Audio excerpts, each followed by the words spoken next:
Axis medical school, তাই না? আসসালামু আলাইকুম। অ্যাক্সিস মেডিকেল স্কুলের পক্ষ থেকে সবাইকে শুভেচ্ছা ও অভিনন্দন। আশা করি সবাই ভালো আছেন। আজকে আমাদের মাঝে এমন একজন সম্মানিত মেন্টর উপস্থিত হয়েছেন,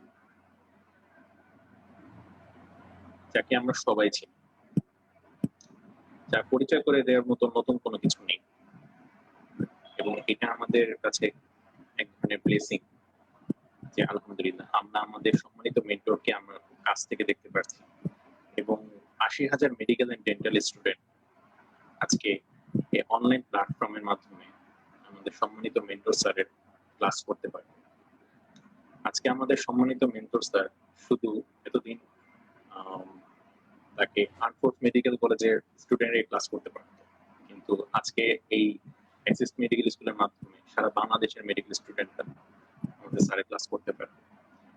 স্যারকে আমাদের সবার পক্ষ থেকে অভিনন্দন জানাচ্ছি, শুভেচ্ছা জানাচ্ছি, এবং স্যারকে অনুরোধ করব যে স্যার আপনি আপনার ক্লাস শুরু করতে পারেন। Thank you very much Riyad. আসলে যেভাবে পরিচয় করিয়ে দিলে তুমি, এরকম আসলে ওরকম কিছু না। অ্যাজ এ টিচার সবসময় আমরা চাই যে স্টুডেন্টদের জন্য আমরা যতটুকু দিয়ে দেওয়া যায়, আমাদের মাঝে যতটুকু আছে ততটুকু একটু স্টুডেন্টকে দিয়ে দিতে পারলে আমাদের রিলিফ লাগে।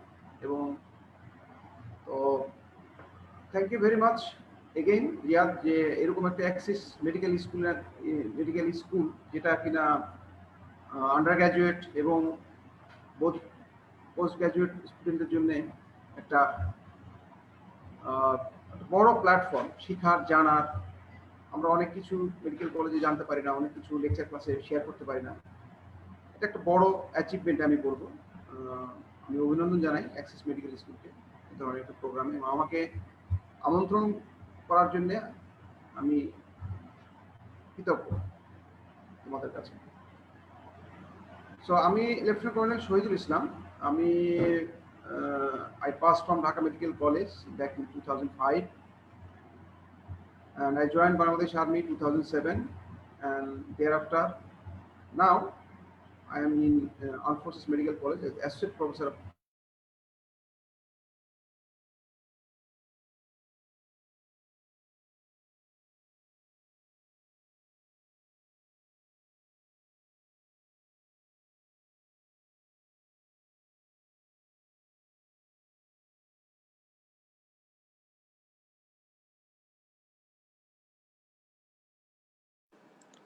স্যার আসসালামু আলাইকুম। স্যার আপনার মাইকটা মিউট হয়ে গিয়েছে। স্যার আপনার মাইকটা মিউট হয়ে গেছে। স্যার আপনি একটু আনমিউট করলে ভালো হতো। আপনার একটু আনমিউট করলে ভালো হতো স্যার। স্যার এখনো আনমিউট হয়নি।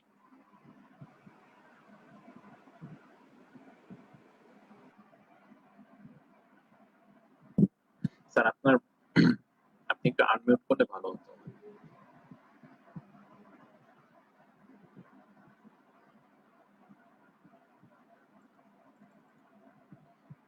স্যার এখনো আনমিউট হয়নি স্যার।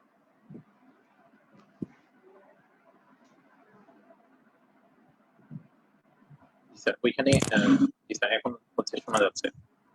স্যার কি শুনতে পাচ্ছেন? So you are hearing, I think? Yes sir, we are hearing, but sir স্লাইডটা আপনি যদি একটু ওপেন করতেন হচ্ছে। In my computer actually network is down. Yes sir. Okay, no problem. আপনি চাইলে স্যার হচ্ছে মোবাইল দিয়ে কি দেখাতে পারেন, সমস্যা নেই। আমি মোবাইল দিয়ে দেখাচ্ছি। মোবাইলে অলরেডি আছে। মোবাইলে কি ভিডিও আসবে না, তাই তো? না স্যার, সমস্যা নেই স্যার, আপনাকে তো স্যার সবাই জানে, সবাই চিনে। Okay, no problem, no problem, no problem. Share স্ক্রিনটা অন করলে স্যার হয়ে যাবে স্যার। হ্যাঁ, just share screen.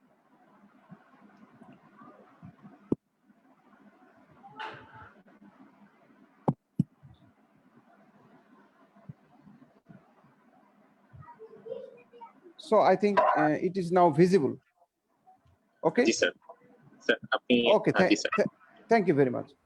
Thank So my actually laptop network is down. I am using the data, mobile data. Actually, it is feasible for uninterrupted networking. Anyway, sorry for the interruption. তো obstructive jaundice একটা common একটা long case. আমরা কারণ না জেনেই আমরা এটাকে long case হিসেবে দিয়ে দিই। আমরা জানতে চাই স্টুডেন্টদেরকে কাছ থেকে যে এই অবস্ট্রাকটিভ জন্ডিস তারা কিভাবে হ্যান্ডেল করে, পেশেন্টের হিস্ট্রিটা নিবে, অবস্ট্রাকটিভ জন্ডিসের ফিচারগুলি কি কি থাকে, তারপরে কিভাবে সে জন্ডিসের পক্ষে মিলায়, এক্সামিনেশন করে এবং কারণগুলি কি কি সেগুলো তাদের ভিতর থেকে আমরা বের করে নেওয়ার চেষ্টা করি। মোস্ট কমন কারণ হচ্ছে যেমন কমন বাইল ডাক্ট স্টোন, আমাদের পার্সপেক্টিভে কিছু ম্যালিগনেন্সি আছে। তো আমরা স্টুডেন্টকে দেখি যে এই অবস্ট্রাকটিভ জন্ডিস সে কেস হিসেবে ইজিটি অবস্ট্রাকটিভ জন্ডিস ফিচার মিলিয়ে দেখতে চাই। তারপরে আমরা যখন দেখি যে না সে এটা ডায়াগনোসিস অবস্ট্রাকটিভ জন্ডিস করতে পেরেছে, তখন আমরা বলি যে হ্যাঁ, তখন এর কারণ হিসেবে কি চিহ্নিত করতে পারে সে, এবং কারণ হিসেবে ক্লিনিক্যালি কি চিহ্নিত করতে পারে পরবর্তীতে আমরা ইনভেস্টিগেশনের মাধ্যমে জানতে চাই যে কি কি কারণ তোমার কাছে মনে হচ্ছে। তারপরে আমরা একটু স্টুডেন্টদের সাথে ফাইট দিই, ওরা বেশিরভাগই বলতে পারে না, আমরা একটু নক করি, এটা হলে কি সেটা হলে কি। তারপরে একটা পর্যায়ে একটা বেসিক নলেজ তো থাকি, একটা পর্যায়ে স্টুডেন্টরা কিন্তু বলতে পারে যে না স্যার এটা ম্যালিগনেন্সির কারণে হতে পারে। কোন malignancy? You understand obstructive jaundice মানে হলো বাইল ডাক্ট বা বিলিয়ারি ট্রির যে কোনো জায়গায় বন্ধ, obstruction. It May from even right and left common hepatic duct থেকে কিন্তু শুরু হতে পারে, এমনকি ইন্ট্রাহেপাটিকও হতে পারে, বন্ধ হতে পারে। সো আমরা অত দূরে যাই না, আমরা যেগুলো ভিজিবল সেগুলোতে যাই। যেমন কমন বাইল ডাক্ট একটা বন্ধ স্টোন দিয়ে, একটা প্যারাসাইট দিয়ে, তারপরে একটা স্টেন্ট দিয়ে, ইভেন কমন বাইল ডাক্টে বাইরে থেকে প্রেসার দিয়ে, যেমন এই যে এখানে এই ছবিতেই আছে, হেড অফ দ্য প্যানক্রিয়াস চাপ দিয়ে ক্যান্সার হয়ে ম্যালিগনেন্সি হয়ে বন্ধ করে দিয়েছে। তখন আমরা ব্যাপারটা বুঝি যে এখানে কমন বাইল ডাক্ট বা বিলিয়ারি ট্রি বন্ধ, অবস্ট্রাক্টেড, সো বাইল আর ফ্লো করতে পারছে না কোথায়, ডিওডেনামে। তখন যে ফিচারগুলি তৈরি হয় সেগুলোই আসলে অবস্ট্রাকটিভ জন্ডিসের feature. But it is not typical of only jaundice, I mean haemolytic jaundice or hepatocellular jaundice, it is not like that. অবস্ট্রাকশনের কারণে কিছু স্পেশাল ফিচার আছে, সেগুলো স্যাররা জানতে চাইবে যে সেগুলো বলো, সেগুলো প্রতিষ্ঠা করো, তাইলে না এটা অবস্ট্রাকটিভ জন্ডিস। তারপরে আমরা যাব কারণ হিসেবে তুমি কি মনে করছো। সো প্রত্যেকটা কারণের কিন্তু একটা করে ম্যাগনিটিউড অফ সিমটমস থাকে এক ধরনের, এক একটা কারণের জন্য এক এক রকমের। তো সেগুলো আমরা আলাপ করব, আমরা গেলেই বুঝতে পারবো। তো অবস্ট্রাকটিভ জন্ডিস কারণ চিহ্নিত করার পরে আমরা যদি প্রতিষ্ঠা করতে পারি, আমরা নেক্সটে যেতে চাই যে ঠিক আছে তাহলে অবস্ট্রাকটিভ জন্ডিসের প্যাথোফিজিওলজিটা বলো দেখি, সে অবস্ট্রাকশন হলে আমরা কি কি প্রবলেম হতে পারে। কারণ একটু পরে কিন্তু তোমরা পড়বে যে অবস্ট্রাকটিভ জন্ডিসের পেশেন্টের প্রিপারেশন লাগে একটা, এই প্রিপারেশনটা জানতে হলে আমার প্রবলেমগুলি কি কি হয় জানতে হবে এবং প্রবলেমগুলির প্যাথোফিজিওলজি জানতে হবে। তো আমরা আস্তে আস্তে যাই দেখি, লং কেসের দিকে আমরা ধাবিত হই। এই যে একটা ডিপ জন্ডিস একটা পেশেন্টের, মানে ইয়োলো টিং, ইয়োলো স্ক্লেরা, স্কিন গুলি দেখো সমস্ত ডিপ ইয়োলো হয়ে আছে। This is actually deep jaundice. Jaundice কাকে বলে আমরা সবাই জানি যে একটা yellowish discolouration of the eyes, মানে sclera, mucous membrane, skin as a whole due to actually raised circulating bilirubin level. এই বিলিরুবিনটা ডাইরেক্টও হতে পারে, ইনডাইরেক্টও হতে পারে, আই মিন কনজুগেটেড হতে পারে, আনকনজুগেটেড হতে পারে। কনজুগেটেডকে আমরা ডাইরেক্ট বলি আর আনকনজুগেটেডকে আমরা ইনডাইরেক্ট বলি। সো এরকম একটা পেশেন্ট তোমাকে কিন্তু বুঝতেই হবে যে maybe it is A obstructive jaundice. এত ডিপ জন্ডিস কিন্তু অন্য দুটোতে হয় না সাধারণত, ইন জেনারেল। বাট হতে পারে সিএলডি হয়ে একদম মানে আনডিকম্পেনসেটেড লিভার হয়ে গেল, হতে পারে, বাট সার্জিক্যাল পেশেন্ট হিসেবে কিন্তু এটা অবস্ট্রাকটিভ জন্ডিসের পেশেন্ট হিসেবে আমরা ধরি নিই। তো আমি যে ভূমিকাটা দিলাম, আমরা এখান থেকে জানার চেষ্টা করব যে একটা লং কেস অবস্ট্রাকটিভ জন্ডিসের পেশেন্ট কিভাবে প্রেজেন্ট করে, এবং ফাইনালি যখন আমরা প্রফেশনাল ডায়াগনোসিস বলবো অবস্ট্রাকটিভ জন্ডিস, শুধুমাত্র বলবো this is a case of obstructive jaundice sir, নাকি আমরা আরো কিছু যোগ করতে চাই ডিউ টু মোস্ট প্রবাবলি বা মোস্ট লাইকলি, আমি কারণগুলি অলরেডি বলেছি, আমরা আরো আলাপ করব। এই অবস্ট্রাকটিভ জন্ডিসের পেশেন্টের প্রতি আমরা কিভাবে হিস্ট্রি নিয়ে এক্সামিনেশন করে ইনভেস্টিগেশন করে অ্যাপ্রোচ করব, আমি একটা ভূমিকা দিয়েছি। ডায়াগনোসিসের পক্ষে যাব, তারপরে ডিফারেন্সিয়াল ডায়াগনোসিসের যেগুলো আছে সেগুলোর পক্ষে বিপক্ষে একটু আলাপ করব, তারপরে ইনভেস্টিগেশন করব। অলরেডি বলেছি ডায়াগনোসিস এবং ম্যানেজ করতে গেলে আমরা কি কি প্রবলেম হয় অবস্ট্রাকটিভ জন্ডিস পেশেন্টের, সেগুলো কিন্তু আমরা জানতে চাই যে কি কি প্রবলেম হয় এবং সেই প্রবলেমগুলো উত্তরণের জন্য আমরা কি কি ব্যবস্থা নিই। That is the actually preparation for obstructive jaundice patient. তো আমি এখানে একটা কথা বলতে চাই, অবস্ট্রাকটিভ জন্ডিস পেশেন্ট মানে কিছু বিনাইন কজ ছাড়া, যেমন common bile duct stone, biliary stricture, তারপরে প্যারাসাইট, এই সমস্ত কজ ছাড়া অন্য ম্যালিগনেন্ট কজ যেগুলো দিয়ে হয় সেগুলো দিয়ে যে সেগুলোর চিকিৎসা ডেফিনিটিভ করার রেজাল্টটা প্র্যাকটিক্যালি কিন্তু ওরকম ভেরি ডিফিকাল্ট। সেজন্য বেশিরভাগ ক্ষেত্রে প্র্যাকটিক্যালি দেখা যায় যে ওই যে প্রবলেমগুলি মানে শুধু সলভ করার মধ্যেই থাকি, নট ডেফিনেটিভ চিকিৎসা of the cause of this obstructive jaundice other than benign cause. যে সমস্ত প্রবলেমগুলি হলো সেই সমস্ত প্রবলেমগুলি আমরা কিভাবে সলভ করব, শুধু প্রবলেমগুলি, দ্যাট মিনস ওই যে ম্যালিগনেন্ট কজের জন্য এক প্রকার প্যালিয়েটিভ চিকিৎসা হয়ে যায়। তো অবস্ট্রাকটিভ জন্ডিসের পেশেন্টের এই প্রবলেমগুলির প্যাথোফিজিওলজিটা আমরা খুবই গুরুত্ব দিব একটা ভালো ডাক্তার হিসেবে প্রতিষ্ঠা হওয়ার জন্য। আমরা কি কি এক্সামিনেশন করার সময় কি কি এক্সামিনেশন করতে হবে এটা জানবো, এক্সামিনার দ্বারা কিভাবে ক্রস কোশ্চিন হয় আমরা কিছু বেসিক কমন কোশ্চিন জানবো, আর ওই প্রবলেমগুলি বা ওভারঅল একটা অবস্ট্রাকটিভ জন্ডিসের পেশেন্টের প্রত্যেকটা, ইভেন একটা ডিপ জন্ডিস হলো কেন সেটার কিন্তু একটা কারণ আছে, এই প্যাথোফিজিওলজি গুলো আমরা জানবো। তো যাই আমরা একটা প্রবলেম দিয়ে শুরু করেছি যে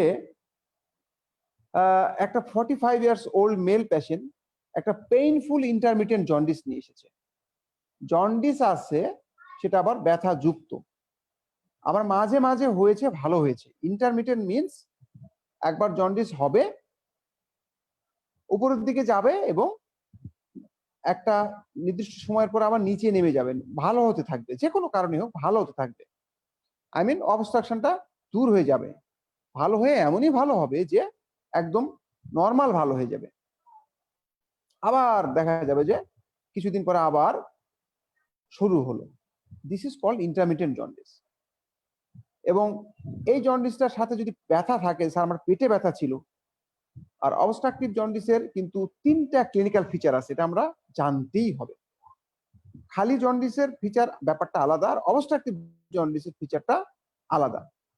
এখানে বিলিরুবিন এত বেশি থাকে, কনজুগেটেড বিলিরুবিন, যে আমরা বিলিরুবিন গুলি ফ্রি নার্ভ এন্ডিং এর গায়ে জমা পড়ে এটা ধরে কোশ্চিনটা যে কেন ইচিং হয়। Conjugated bilirubin free nerve ending কে ইরিটেট করে, তখন ইচিং হয়।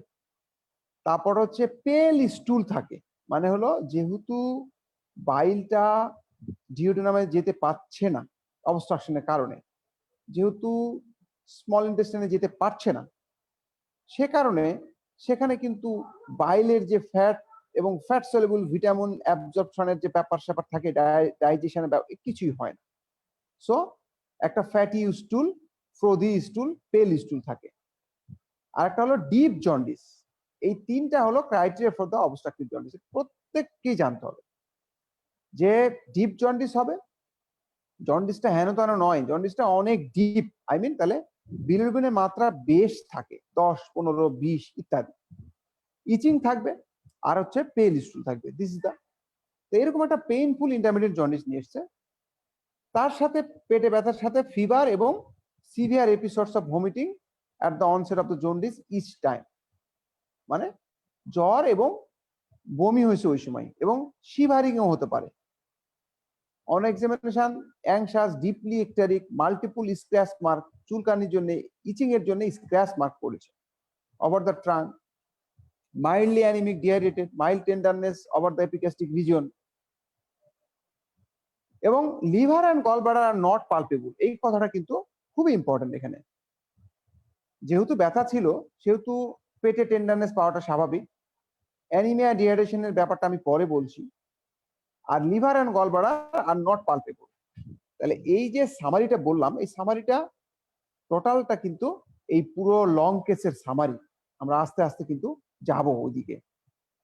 তাহলে কি কজ হতে পারে এইটার ক্ষেত্রে? যে অবস্ট্রাকটিভ জন্ডিস ডিউ টু কোলেডোকোলিথিয়াসিস, মানে কমন বাইল ডাক্ট স্টোন। ঠিক আছে, আমরা হেড অফ দ্য প্যানক্রিয়াস এটা পরে গল্প পরে পড়বো, আমরা কমনটাই সবচেয়ে বেশি পড়বো। জন্ডিস কাকে বলে আমি অলরেডি বলেছি। নর্মাল কতটুকু? 0.2 থেকে 0.8। এখন বিলিরুবিন 0.2 থেকে 0.8 এর মধ্যেই থাকতে হবে। এটা রাখার দায়িত্ব হচ্ছে লিভারের। এক্সক্রিট করে বাইল দিয়ে ফেলে দিবে, এক্সক্রিট করে বাইল দিয়ে। তাহলে তৈরি হয় কোথায় বিলিরুবিন? আমরা জানি রেটিকুলো এন্ডোথেলিয়াল সিস্টেমের ভিতরে তৈরি হয়। What are those components of the reticuloendothelial systems? Liver, spleen, bone marrow. লিভারে কিছু ভাঙে, স্প্লিনে কি ভাঙে? আই মিন সোর্স হচ্ছে red blood cell. Red blood সেলের যে হিম অংশটুকু আছে, হিমোগ্লোবিনের হিম, সেই অংশটুকু থেকে কিন্তু বিলিভার্ডিন হয়ে ভাঙে। আমি দেখাচ্ছি। I mean breakdown of the RBC. তাহলে কাদের আরবিসি? আরবিসি অ্যাকচুয়ালি নর্মাল আরবিসিও হতে পারে, আবার বেশি বেশি আরবিসি ব্রেকডাউনও একটা ডিজিজ কন্ডিশনে হতে পারে, যেমন হিমোলাইটিক অ্যানিমিয়া। কিন্তু হিমোলাইটিক অ্যানিমিয়া কনজেনিটাল, সেখানে তো আমরা অবস্ট্রাকটিভ জন্ডিস বলছি না। আমরা সেখানেও কিন্তু বিলিরুবিনের মাত্রা বাড়ে, কিন্তু সেখানে কিন্তু আমরা অবস্ট্রাকটিভ জন্ডিস বলছি না। কারণ এই যে আরবিসিটা ভেঙে যে হিমোগ্লোবিন বিলিরুবিন তৈরি করলো, হিমোগ্লোবিন ভেঙে, সেই বিলিরুবিনটি কোথায় কোথায় লিভারে তৈরি করলো, স্প্লিনে তৈরি করলো, বোন ম্যারো তৈরি করলো। সেগুলো আনকনজুগেটেড বিলিরুবিন হিসেবে তৈরি হলো। সেটা সার্কুলেশনের মাধ্যমে আমার আসতে হবে লিভারে। লিভারে এসে হেপাটোসাইট কনজুগেশন করে। হেপাটোসাইট কনজুগেশন করে তারপরে হেপাটোসাইট একটা মেকানিজমের মধ্য দিয়ে এক্সক্রিট করে থ্রু দা বাইল। তাহলে বাইল দিয়ে যে বিলিরুবিনটা যেত সেটা conjugated bilirubin. That is the ব্যাপার। এই কনজুগেটেড বিলিরুবিন আর যেতে পারবে না, যেহেতু বিলের চিতে অবস্ট্রাকশন। তখন উপরের দিকে লিভারের সাইনোসয়েড, হেপাটিক ভেন দিয়ে তখন পিছন দিকে ছুটবে এই কনজুগেটেড বিলিরুবিন গুলি। এই কনজুগেটেড বিলিরুবিন তখন সার্কুলেশনে ওভারলোডেড হবে। তখন আমরা ব্লাড টানলে পারে যেটা করি, কনজুগেটেড বিলিরুবিন আমরা বেশি পাই। আর হিমোলাইটিক অ্যানিমিয়াতে আমরা কনজুগেটেড বিলিরুবিন নয়। কনজুগেটেড যেটা হয়, আই মিন রক্ত আরবিসি বেশি বেশি ভাঙার পরেও আনকনজুগেটেড বিলিরুবিন অনেক অনেক অনেক হওয়ার পরেও সেটা সার্কুলেশনে গিয়ে হেপাটোসাইট যতগুলো পারছে ততগুলো কনজুগেশন করে বিলিয়ারি ট্রিতে বের করে দিয়েছে। তার তো বিলিয়ারি ট্রি অবস্ট্রাকশন নাই, তার তো প্রোডাকশন বেশি হচ্ছে। That is why unconjugated bilirubin পেরিফেরিতে সবচেয়ে বেশি থাকবে। সো বিলিরুবিন যেখানেই তৈরি হোক, কনজুগেশন হতে হবে লিভারে এবং ইনট্যাক্ট বিলিয়ারি ট্রির মাধ্যমে, অবশ্যই হেপাটোসাইটের মাধ্যমেই, এবং ইনট্যাক্ট বিলিয়ারি ট্রি এর মাধ্যমে ডিওডেনামে এক্সক্রিট হতে হবে। That is the concept actually. আমি এর ভিতরে আর ডিটেলসে যাব না, গেলে আমরা অল্প গল্পটা আমি বলে ফেলেছি অলরেডি। হিমোলাইটিক জন্ডিস কাকে বলে, হেপাটোসেলুলার জন্ডিস কাকে বলে, আর অবস্ট্রাকটিভ জন্ডিস কাকে বলে, আমি ভূমিকা দিতে গিয়েই কিন্তু বলেছি যে যে বিলিরুবিন অতিরিক্ত আরবিসি ব্রেকডাউনের মাধ্যমে তৈরি হবে সেটা হিমোলাইসিসের মাধ্যমে তৈরি হলো। এটার অনেক কারণ আছে। আমরা জানি থ্যালাসেমিয়া, আরবিসির শেপ অ্যাবনর্মাল হলে, আরবিসির অসমোটিক ফ্র্যাজিলিটি এক ধরনের হলে, হিমোগ্লোবিনের ডিফেক্ট থাকলে পারে, এগুলো হিমোলাইসিস বেশি হবে। হেপাটোসেলুলার জন্ডিস আমরা জানি hepatitis, liver injury, ischaemia, hepatitis B C দিয়ে যেটা হয়, যে জন্ডিসটা হয় সেটা কিন্তু আসলে হেপাটোসেলুলার। এখানে দুটো কম্পোনেন্টই থাকে, এখানে দুটো কম্পোনেন্টই থাকে। কনজুগেটেড বিলিরুবিনও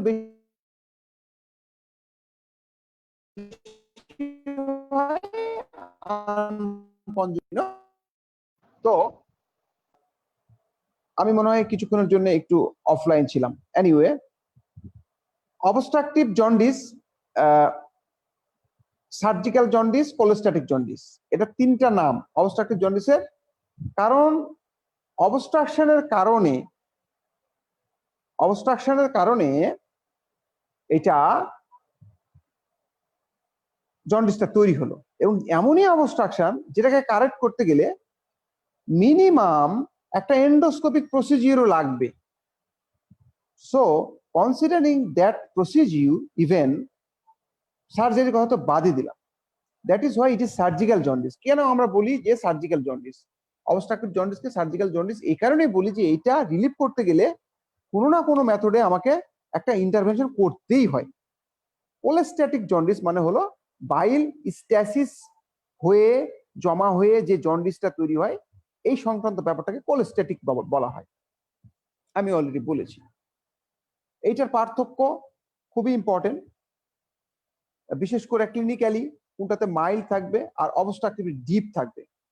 ল্যাবরেটরিতে আনকনজুগেটেড থাকবে হিমোলাইসিসের মাধ্যমে যেটা হবে, হেপাটোসেলুলার বলেছি বোথ, আর অবস্ট্রাকটিভ যেটা কনজুগেটেড বিলিরুবিন বেশি থাকবে, কারণ এটা কনজুগেটেড হেপাটোসাইট কনজুগেটেড হওয়ার পরে কিন্তু অবস্ট্রাকশনটা হয়। তারপরে না বাইল ওভারফ্লো পিছন দিকে হয়ে ব্যাকফ্লো হয়ে তারপরে সার্কুলেশনে এসে আমাদের কনজুগেটেড বিলিরুবিনের মাত্রা বাড়িয়ে দেয়। ইট is not the unconjugated bilirubin. Liver function আমরা জানি হিমোলাইসিসে তো লিভারের কিছু সমস্যা না, আর হেপাটোসেলুলারে অল্টার থাকে, এটাতে ভেরিয়েবল থাকে। এই যে ব্যাক প্রেশার হয় অবস্ট্রাকশনের কারণে, আমি বলি বিলিয়ারি ট্রির মনে করো যে কমন বাইল ডাক্টের লোয়ার পার্টে বন্ধ হলো, যে কোনো কারণে অবস্ট্রাকশন হলো, উপরের দিকে প্রতিদিন আমাদের 500 থেকে 800 বাইল কিন্তু আসতে চাই, এরকম কিন্তু আসতেই চাইতেই থাকবে। কিছু যদি পাস করে চলেও যায় কিন্তু বাকি 500 কিন্তু উপরের দিকে জমা হতে থাকবে। প্রতিদিন 500 করে করতে করতে কিন্তু লিভারটা কিন্তু কনজেস্টেড হয়ে যাবে এবং লিভারটা সাইনোসাইড গুলো ফুলে ফেপে একাকার হয়ে যাবে। সো সেটা কিন্তু হেপাটোসাইটকেও প্রেসার দিবে এবং সেগুলো কিন্তু কাজ করতে পারবে না। সুতরাং এইচজিপিটি এইচজিওটিও কিন্তু নষ্ট হতে পারে, আই মিন ইম্পেয়ার্ড থাকতে পারে। আর সবচেয়ে বেশি ক্ষতিগ্রস্ত হয় অ্যালকালিন ফসফেটেস উচ্চ মাত্রায় হয়ে যায়, কারণ অ্যালকালিন ফসফেটেসের সোর্স হচ্ছে এই যে বিলিয়ারি ট্রি হচ্ছে সোর্স। তো বাইল ফ্লোতে যখন অবস্ট্রাকশন হয়, বাইলের যে প্রেসারটা তৈরি হয় বাইল ডাক্টের ভিতরে, সেই প্রেসারটা ওই লাইনিং এপিথেলিয়ামকে কিন্তু সে ইরিটেট করে, যার সোর্স হচ্ছে এনজাইম হচ্ছে অ্যালকালিন ফসফেটেস এনজাইম, সেখান থেকে কিন্তু বের করে দেয়। So alkaline phosphatase liver hepatocellular জন্ডিসে কিন্তু অতটা না, হিমোলাইসিসে তো নাই, ব্যাপারটা এরকম। আর আরেকটা জিনিস আমাকে বুঝতে হবে যে ইউরিনে, আমার তোমার বা নর্মাল মানুষের ইউরিনে কি আমাদের কনজুগেটেড বিলিরুবিন থাকার কথা? থাকার কথা না। কারণ কি, হেপাটোসাইট দিয়ে পুরোটাই এক্সক্রিট করে কিন্তু ইন্টেস্টাইন দিয়ে ডিউওডেনাম দিয়ে বের করে দেয়। সে কারণে কনজুগেটেড বিলিরুবিন ইউরিনে মানে যাওয়ার আর সুযোগ নেই নর্মাল ক্ষেত্রে। কিন্তু যাদের অবস্ট্রাকশন হবে, দেখো বিলিয়ারি ট্রি অবস্ট্রাকশন, সো সমস্ত ব্লাড কিন্তু ফ্লাডেড হয়ে যাবে কনজুগেটেড বিলিরুবিন দিয়ে। এই কনজুগেটেড বিলিরুবিন রেনাল আর্টারি দিয়ে আস্তে করে ইউরিন দিয়ে বের হতে চাইবে, রেনাল আর্টারি দিয়ে ইউরিন ফর্মেশনের মাধ্যমে বের হতে চাইবে। সুতরাং ইউরিনের ভিতরে এই বাইল পিগমেন্ট কনজুগেটেড বিলিরুবিন কিন্তু আমরা পাবো ইন অবস্ট্রাকটিভ জন্ডিস। এটা কিন্তু একটা ডায়াগনস্টিক পরীক্ষা। অন দ্য আদার হ্যান্ড, আমরা একটু পরে যাব যে এই যে এইভাবে কনজুগেটেড বিলিরুবিন লিভারে থেকে এক্সক্রিট হতে না পেরে পিছন দিকে রক্তের মাধ্যমে এসে কিডনি দিয়ে বের হয়ে যাওয়ার চেষ্টা করলো। কনজুগেটেড বিলিরুবিন কিন্তু একটা দানাদার সাবস্টেন্স আমাদের বোঝার জন্য। এই কনজুগেটেড বিলিরুবিন কিন্তু টিউবুলের ভিতরে জমা হতে থাকতে পারে। যখনই টিউবুলের ভিতরে জমা হতে থাকতে পারে তখন কিন্তু সে ব্লক করে দিতে পারে, টিউবুলটাকে ব্লক করে দিয়ে টিউবুলের গায়ে যে ব্লাড ভেসেল ছিল ওই ব্লাড ভেসেলের উপরে প্রেসার দিলে পারে সে একই টিউবুলার নেক্রোসিস হয়, আই মিন একটা রেনাল ফেলিউরের একটা চান্স থাকে। তাহলে এই যে একটা অবস্ট্রাকটিভ জন্ডিসে কনজুগেটেড বিলিরুবিন রেনাল টিউবুলে জমা হয়ে কিডনিকে নষ্ট করার প্রবণতা করলো, এটা হতেই হবে। অবস্ট্রাকটিভ জন্ডিসে প্রায় একটা সম্ভাবনা থাকে। তাহলে এটাকে বলতেছে হেপাটোরেনাল সিনড্রোম। আমরা পরে আসবো। একটা কজ করলাম হেপাটোরেনাল সিনড্রোমের, কনজুগেটেড বিলিরুবিন জমা in the tubule, it's very fine, একটা কজ। সো অবস্ট্রাকশন কেন কেন হয় এটা আমরা একটু দেখার চেষ্টা করি। আমি ভূমিকাতে অলরেডি বলেছি, ইন্ট্রাহেপাটিকও হতে পারে ইভেন, যেমন যাদের ইন্টারেস্ট বেশি আছে তারা হয়তো হাইড্রাটিড একটা সিস্ট, একটা গোল গোল একটা সিস্ট, মনে করো যে বাইল ক্যানালিকুলাই অথবা যেখানে bile duct right and left hepatic duct তৈরি হচ্ছে ওইখানে হাইড্রাটিড সিস্ট এসে বাইফার্কেশনের মাধ্যমে বসে থাকলো, তাহলে কিন্তু আর বাইল ফ্লো হবে না। ইন্ট্রাহেপাটিক কিন্তু পাথর হয়, স্টোন হয় কিন্তু অনেক সময়, তখন হেপাটিকোলিথিয়াসিস, এগুলো তো কিন্তু বাইল আসতে পারে না। এটা তো ইন্ট্রাহেপাটিক কজ, আর main cause actually extra hepatic, mainly right hepatic duct, left hepatic duct, আর নিচের দিকে ইউ আন্ডারস্ট্যান্ড অ্যাম্পুলারি রিজিয়ন পর্যন্ত। সেটাকে আমরা এক্সট্রা হেপাটিক বিলিয়ারি ট্রির যে রিজনটাকে আমরা বা কজগুলি যে রিজনকে অ্যাফেক্টেড করে অবস্ট্রাকটিভ জন্ডিস করছে সেটাকে আমরা 3 ভাগে ভাগ করার চেষ্টা করি। যে একটা লুমেনের ভিতরের স্ট্রাকচার দিয়ে বন্ধ করছে, লুমেনের ওয়ালের যে 3টা লেয়ার আছে এই ওয়াল থিকেনিং হয়ে বা একটা কিছু হয়ে ওয়ালের ব্যাপার স্যাপার হয়ে বন্ধ হয়ে যেতে পারে, আর একটা হলো ওয়ালের বাইরে থেকে চাপ দিয়ে ব্যাপার স্যাপার হতে পারে। আবার অনেকে চেষ্টা করে কিছু বিনাইন কজ, কিছু ম্যালিগনেন্ট কজ, দুটোই একসেপ্টেড। তবে স্যাররা এই ইন্ট্রালুমিনাল কজ, ইন্ট্রামুরাল কজ আর এক্সট্রা লুমিনাল কজ হিসেবে পছন্দ করে। তো ইন্ট্রালুমিনাল দেখেন ডাক্টাল ক্যালকুলাই, মানে stone in the common bile duct. তো প্রাইমারি সেকেন্ডারি দুটোই আছে, আমি যাচ্ছি না আপাতত। প্যারাসাইট দিয়ে হতে পারে, ফরেন বডি যেমন স্টেন্ট থাকতে পারে। এমন কি আপনারা শুনে অবাক হবেন যে একটা স্ট্যাব ইনজুরি করছে লিভারে, একটা ডান দিক থেকে একটা ছুরি মারছে, তো লিভারের রক্ত তো ঝরছেই, কোনো কারণে বন্ধ হয়ে গেছে, লিভার অল্প সামান্য হয়েছে, সেখান থেকে চোয়ায় চোয়ায় কিন্তু 2-1টা ক্লট কিন্তু বিলিয়ারি ট্রিতে কিন্তু হাজির হতে পারে, সেখানেও কিন্তু বন্ধ হয়ে যেতে পারে। এটা একটা অতিরিক্ত ইনফরমেশন। এক্সট্রা হেপাটিকের আরো যেটা ইন্ট্রামোরাল কজ, যেটা ওয়ালের ভিতরে দেখেন, ওয়ালের যদি ক্যান্সার হয় মিউকাস লেয়ারের, মিউকাস এপিথেলিয়ামের, তাহলে কোলাঞ্জিও কার্সিনোমা, এটা হাইলার কার্সিনোমা সবচেয়ে বেশি হয়। I mean actually cholangiocarcinoma whole biliary ট্রিকে প্রেজেন্ট করে। এই বিলিয়ারি ট্রির যে হাইলার রিজনটাকে right and left hepatic duct অথবা কনফ্লুয়েন্স, এই রিজনটাকে হাইলার বলা হয়। এটাতে সবচেয়ে বেশি ক্যান্সার হয় এবং আনফরচুনেটলি আমরা এটাতে ফেল হয়ে যাই, এটাই চিকিৎসাটা করতে পারি না। কারণ ইউ আন্ডারস্ট্যান্ড যে right and left hepatic duct main hilar রিজনে যদি ক্যান্সার হয় ওখান থেকে কাটাছেড়া করে বাইলের যে কন্টিনিউটি, বিলিয়ারি ট্রির যে কন্টিনিউটি ধরে রাখা কিন্তু খুব ডিফিকাল্ট হয়ে যায়।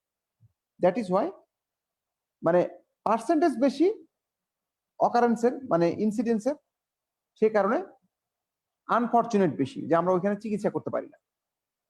আবার লোয়ার কমন বাইল ডাক্টেও হয় 10 থেকে 15%। আমরা এটা নিয়ে আলাপ করব বেশি।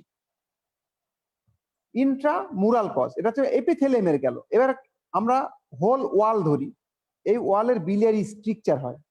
তো বিলিয়ারি স্ট্রাকচার শব্দটা কিন্তু আপনারা primary sclerosing biliary PSC, primary sclerosing cholangitis, SSC, তারপর হচ্ছে কনজেনিটাল বিলিয়ারি অ্যাট্রিসিয়া, এগুলো কিন্তু চলে আসে। আমি এখানে লিখি নাই, ওগুলো হচ্ছে মেইনলি কনজেনিটাল ডিজিজ অথবা একটা জেনেটিক ডিজিজ। আর অ্যাকুয়ার্ড কজের ভিতরে আমি মেইনলি চেষ্টা করেছি যে কমন বাইল ডাক্টে স্টোন ছিল, বারবার ঘষা খাচ্ছে, বারবার ঘষা খাচ্ছে, ম্যানিপুলেশন হয়েছে, ইআরসিপি এন্ডোস্কোপি করে বের করার চেষ্টা করা হয়েছে। এই ঘষা খেলেও কিন্তু স্ট্রাকচার হতে পারে। প্যারাসাইট, ওখানে অ্যাসকারিস লুম্ব্রিকয়েডস উঠে গেছে, ওখানে 4-5টা ওখানে কিলবিল করছে। ওখানে কিলবিল করলে ওই যে মিউকাস লেয়ার, তারপরে সাবমিউকাস লেয়ার, তারপর হচ্ছে মাসেল লেয়ার, এগুলো কিন্তু সব স্ট্রাকচার হয়ে যাবে। ইআরসিপি করার সময় অনেক গুতাগুতি করছি আমি, স্টোনটা বের করার সময় অনেক ম্যানিপুলেশন করেছি। আবার কমন বাইল ডাক্ট স্টোন আমরা বের করেছিলাম ওপেন মেথডে, পেট কেটে কমন বাইল ডাক্ট ওপেন করে, তখন কিন্তু পাথরটা বের করার পরে কমন বাইল ডাক্টের উপরে এবং নিচে একটা ডাইলেটর দিয়ে কিন্তু গুতাগুতি করা হয়, যেন নিচের দিকে কোনো পাথর থাকলে নেমে যায় আর উপরের দিকে পাথর থাকলে যেন টেনে নিয়ে আসে যায়। অথবা বিন্দু মাত্র যদি লুমিনাল ন্যারোয়িং থাকে তাহলে সেটা একটু মোটা হয়ে যায়। আমরা যেহেতু পেট কাটলামই সেহেতু আমি একটু মোটা করে দিয়ে আসলাম, কিন্তু এই মোটা করতে গিয়ে দেখা গেল যে ওইটা পরে স্ট্রাকচার হয়ে যায়। সুতরাং মোটা করতে হবে বাট নট অ্যাগ্রেসিভ। আবার খুবই ইন্টারেস্টিং ইনফরমেশন যে আমরা ল্যাপারোস্কোপিক কোলোসিস্টেক্টমি করি, সুন্দর গলব্লাডার ডিসেক্ট করি, ওখানে সিস্টিক ডাক, ওখানে সিস্টিক আর্টারি ডিসেক্ট করে সুন্দর করে, আর যে ডায়াথার্মি আছে ডায়াথার্মি দিয়ে কিছু ধোঁয়া হবে, তারপরে আমরা ক্লিপ করব।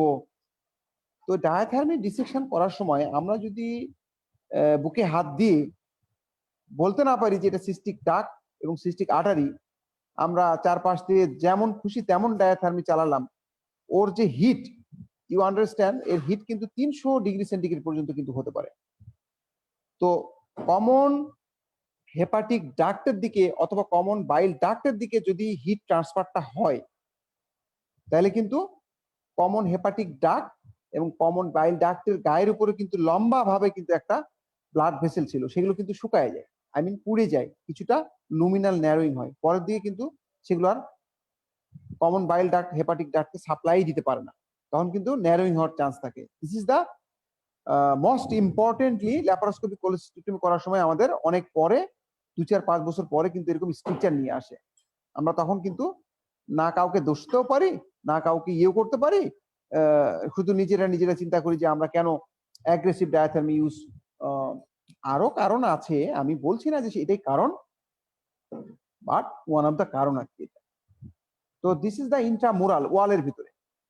এক্সট্রা মুরাল কোনটা, যেটা হলো বাইরে থেকে হেড অফ দ্য প্যানক্রিয়াস চাপ দিল, পেরিয়াম, head of the pancreas, you understand যে হেড অফ দ্য প্যানক্রিয়াসের ভিতর, পিছনের ভিতর দিয়ে, হেড অফ দ্য প্যানক্রিয়াসের পিছনের ভিতর দিয়ে যে retropancreatic portion of the common bile duct কিন্তু ডিওডেনামে গিয়েছে। সুতরাং হেড অফ দ্য প্যানক্রিয়াসের গ্রোথ হলে ওকে চাপ দিয়ে কিন্তু চিকন করে দিবে। আমি দেখাচ্ছি। পেরিঅ্যাম্পুলারি ক্যান্সার, হোয়াট ইজ পেরিঅ্যাম্পুলা? এই যে অ্যাম্পুলা ভ্যাটার, এর চারপাশে 2 সেন্টিমিটার এলাকা জুড়িয়া যে এলাকাটা রয়েছে সেটাকে পেরিঅ্যাম্পুলারি ক্যান্সার বলা হয়। Actually periampullary carcinoma represent head of the pancreatic area, lower part of the common bile duct এবং অ্যাম্পুলা ইটসেলফ। আমরা আলাদা করে হেড অফ দ্য প্যানক্রিয়াস বলার দরকার পড়ে না অ্যাকচুয়ালি, কিন্তু অরিজিনাল পেরিঅ্যাম্পুলারি বা অ্যাম্পুলা ভ্যাটার কার্সিনোমা যদি আমি বলি, তাহলে আমরা ওই যে যেই জায়গায় অ্যাম্পুলাটা ওপেন আছে ডিওডেনামের ভিতরে, টপ টপ টপ টপ করে বাইল পড়ে, ওই জায়গাটা আমরা বুঝাই। এবং শুনে অবাক হবে যে এইটা, এই ছিদ্রিটা, অ্যাম্পুলাটা দেখা যায় এবং বাইল যে টপ টপ করে পড়ে, এটা এন্ডোস্কোপি করলে দেখা যায়। সেই এন্ডোস্কোপিটা যদি ক্যামেরাটা যদি একদম মাথায় না থেকে ক্যামেরাটা যদি একটু সাইডে লাগানো থাকে তাহলে কিন্তু সাইডের ওয়ালটা ভালো দেখা যায়। এই জন্য সাইড ভিউইং এন্ডোস্কোপি দিয়ে কিন্তু এই অ্যাম্পুলার ভ্যাটার ভালো দেখা যায়। এবং জানতেই হবে যে ইআরসিপি বলে যে প্রসিডিউর করা হয় সেটা কিন্তু এই সাইড ভিউইং এন্ডোস্কোপি দিয়েই কিন্তু করা হয়। তাতে করে ওয়ালটা দেখতে সুবিধা, অ্যাম্পুলাটা দেখতে সুবিধা, অ্যাম্পুলাকে ম্যানিপুলেট করতে সুবিধা, অ্যাম্পুলার ভিতরে কোনো গাইড ওয়্যার দেওয়া সুবিধা, ডাই দেওয়া সুবিধা, তারপরে ওই যে ডরমিয়া বাস্কেট ঢোকানোর সুবিধা। আমি যদি সাইড ওয়াল ভালো দেখি আর আমি যদি সামনের জিনিস ভালো দেখি তাহলে আমি শুধু সামনের লুমেনটা দেখতে পারবো কিন্তু ওয়াল না। দ্যাট ইজ ওয়াই আমি একটু অতিরিক্ত ইনফরমেশন দিলাম। আবার লিম্ফ্যাডেনোপ্যাথি, যদি পোর্টা হেপাটিসে কোনো কারণে লিম্ফ নোড জমা হয়, বড় বড় হয়, তাহলে কিন্তু ওই যে হাইলার স্ট্রাকচারকে চাপ দিবে। এগুলো কমন কজ নয় এমবিবিএস স্টুডেন্টদের জন্য। ইভেন গ্যাস্ট্রিক কার্সিনোমা, অ্যান্ট্রাল ডিউজনে এটা চাপ দিয়ে দেয়। বাকিগুলো কিন্তু আমি বলেছি। এখন আমি ছবির মাধ্যমে একটু দেখানোর চেষ্টা করব যারা যারা ইন্টারেস্টেড আছে। হ্যাঁ, এই যে গল ব্লাডারের ভিতরে পাথরটা সিস্টিক ডাক্ট হয়ে আস্তে করে নেমে চলে আসলো আপনার পয়েন্টার দিয়ে, হ্যাঁ দেখতে পাচ্ছেন নিশ্চয়ই, সিস্টিক ডাক্ট হয়ে আপনার নেমে চলে আসলো এই কমন বাইল ডাক্টের লোয়ার পার্টে চলে আসলো। তাহলে দেখেন বন্ধ হয়ে গেল এখানে। সুতরাং বাইল উপর দিকে জমা হতে থাকবে। ওই যে ফ্লো দেখাচ্ছে লিভারেও বাইল জমা হওয়ার কথা কনজেশনের কারণে, এই জন্য লিভারটাও কনজেস্টেড থাকে। তারপরে আসেন এই যে দেখেন এই যে প্যারাসাইটটা, এইটা হলো হচ্ছে আপনার অ্যাম্পুলা ভ্যাটার, এটা গাইডওয়ার ঢোকানো আছে। এই অ্যাম্পুলা ভ্যাটার থেকে নেমে পড়ছে, এটা আসলে লুমেন অফ দ্য ডিওডেনামের ভিতরে। হ্যাঁ, তারপরে আসেন এই যে প্যানকেজটা দেখছেন, প্যানকেজের হেড অফ দ্য প্যানকেজের কিন্তু গ্রোথ, এই যে দেখেন, এই যে এটা হচ্ছে কালোটা গ্রোথ। এই গ্রোথের কারণে এই যে দেখেন কমন বাইল ডাক্টের নিচের পার্ট, ইভেন প্যানকেটিক ডাক্টেরও কমন চ্যানেলটাকে বন্ধ করে দিয়েছে, উপরের দিকে কিন্তু ফুলতে আছে, উপরের দিকে ফুলে গেছে। So obstruction. এইটা দেখেন খুবই ইন্টারেস্টিং, এটা অ্যাম্পুলা ভ্যাটার। এটা এই যে যেদিক দিয়ে ঢুকিয়েছে স্টেনটা, আই মিন একটা কিছু দেখা যাচ্ছে যেটা, সেটা কিন্তু স্টেনটা ঢুকেছে অ্যাম্পুলা ভ্যাটার দিয়ে। এই অ্যাম্পুলা ভ্যাটারের চারিদিক দিয়ে ফুলকপির মতন একটা অ্যাডিনোকার্সিনোমা তৈরি হয়েছে। এই অ্যাডিনোকার্সিনোমা এই অ্যাম্পুলা ভ্যাটারকে বন্ধ করে দিয়েছে। তাহলে এখানে কিন্তু বন্ধ করে দিবে, অবস্ট্রাকটিভ জন্ডিস তৈরি করবে। এখানে আমি আরো পরিষ্কার করে দেখাইছি অ্যাম্পুলা ভ্যাটারের। এই যে দেখেন বাইলের যে সেন্টার, এই সেন্টারটা কিন্তু বাইল ফ্লো হচ্ছিল এই সেন্টার দিয়ে, হলো বাইল দেখেন, কিন্তু চারিদিকে ফুলকপির মতন জিনিসটা এসে বন্ধ করে দিয়েছে। আবার দেখেন কমন বাইল ডাক্টের এটা একটা ইআরসিপি করা হয়েছে, ইআরসিপির ক্যামেরার এটা মানে ইআরসিপি যে ফাইবারটা যেটা, আর এটা হচ্ছে এই যে এটা হচ্ছে স্টেন্ট অথবা ক্যাথেটার। এই ক্যাথেটারের মুখে এখানে হচ্ছে আপনার কি বলে অ্যাম্পুলা, আর এখানে ক্যাথেটারের মুখ। এখান থেকে ডাই ইনজেক্ট করে আমরা এই কমন বাইল ডাক্টকে উজ্জ্বল করার চেষ্টা করছি, কিন্তু উজ্জ্বল করতে গিয়ে দেখছি যে এই জায়গাটা উজ্জ্বল না হয়ে ফিলিং ডিফেক্ট আকারে প্রকাশ পাইছে। তাহলে এই যে এবড়ো চিকন ছিল, কোন রকমে গেছে। This is the common bile ডাক্টের লোয়ার পার্টের ম্যালিগনেন্সি। দেখেন এই যে চাপা খেয়ে আছে, চাপা খেয়ে যেটা আছে সেটা কমন বাইল ডাক্টের ম্যালিগনেন্সি। এমনকি এই পেশেন্টটার দুটো ম্যালিগনেন্সি আছে। এইখানেও দেখেন, এখানে যখন চিকন একটা গেছে, এই যে মোটা মোটা মোটা মোটা, এখানে গিয়ে চিকন হয়ে আবার এখানে মোটা হয়েছে। তাহলে এখানেও চিকন ছিল এই জন্য এইটুক মোটা হয়েছে, এখানেও চিকন ছিল তাই জন্য এইটুক মোটা হয়েছে। So this are the common bile duct malignancy. এটা অবস্ট্রাকশনের ধরন বোঝাচ্ছে। সো আমরা কজ একটু চেষ্টা করলাম বোঝার। এখন যেটা পড়াবো বা যেটা লাগবে সেটা হলো এই যে অবস্ট্রাকশনের কারণে বাইল যে ফ্লো হতে পারছে না, তার জন্য কি কি প্রবলেম তৈরি হয় এবং আমাদের কিভাবে রেডি থাকতে হবে। আমরা তিনটা ভাগে ভাগ করব। যেমন একটা হলো অবস্ট্রাকশন হয়ে গেছে, যেহেতু বিলের চিতে পিছনের দিকে আমাদের ব্যাক ফ্লো হচ্ছে, ব্যাকফ্লো হয়ে হেপাটিক সাইনুসয়েড দিয়ে হেপাটিক ভেন দিয়ে পিছনের দিকে hyperbilirubinaemia, that means conjugated hyperbilirubinaemia হয়ে আছে। সেই কনজুগেটেড হাইপার বিলিরুবিনিমিয়া কি করলো? ডিপ জন্ডিস করলো, অনেক বেশি মাত্রায় ছিল তাই। ইচিং করলো, কেন ইচিং করলো? এই যে বিলিরুবিন এবং bile salt, actually that is the bile salt actually, কারণ কোনো কিছুতে যাচ্ছে না। বিলিরুবিনের কনস্টিটিউয়েন্ট কি? বিলিরুবিন আছে, বিলিভার্ডিন আছে, ইভেন বাইল সল্ট আছে, বাইল অ্যাসিড আছে, কোলেস্টেরল আছে, কত অনেক কিছু আছে। সো বাইল সল্ট গুলি ওগুলোও কিন্তু পিছনের দিকে সব বাড়তে থাকে। প্রি নার্ভ এন্ডিং এ গিয়ে ইরিটেট করে দেখে আমাদের ইচিং হয়। এই কোশ্চেনটা বেসিকের জন্য ধরে, why itching is occurred in obstructive jaundice. আবার কনজুগেটেড, এই যে আমি গল্পটা বলেছিলাম যে লার্জ পার্টিকেল বিলিরুবিন রেনাল টিউবুলে জমা পড়ে কিন্তু হেপাটোরেনাল সিনড্রোম তৈরি করে। এটা কিন্তু ইফেক্ট। একটা পেশেন্ট অবস্ট্রাকটিভ জন্ডিসের পেশেন্ট প্রস্রাব 3 দিন ধরে তৈরি হয় নাই, এটা নিয়ে আসলে অবাক হওয়ার কিছু নাই যে তার রেনাল ফেলিউর হয়ে গেছে। আবার অবস্ট্রাকশনের কারণে যে বাইলটা জমা পড়লো কমন বাইল ডাক্টের মধ্যে, অথবা ইভেন গল ব্লাডারের ভিতরে বাইল জমা পড়ে, ইভেন লিভারের মধ্যেও বাইল জমা পড়ে। এই জমা পড়লে কিছু খেলাধুলা হয়, সেই জমা পড়ার কারণে কিছু সিমটম তৈরি করে, ইফেক্ট করে।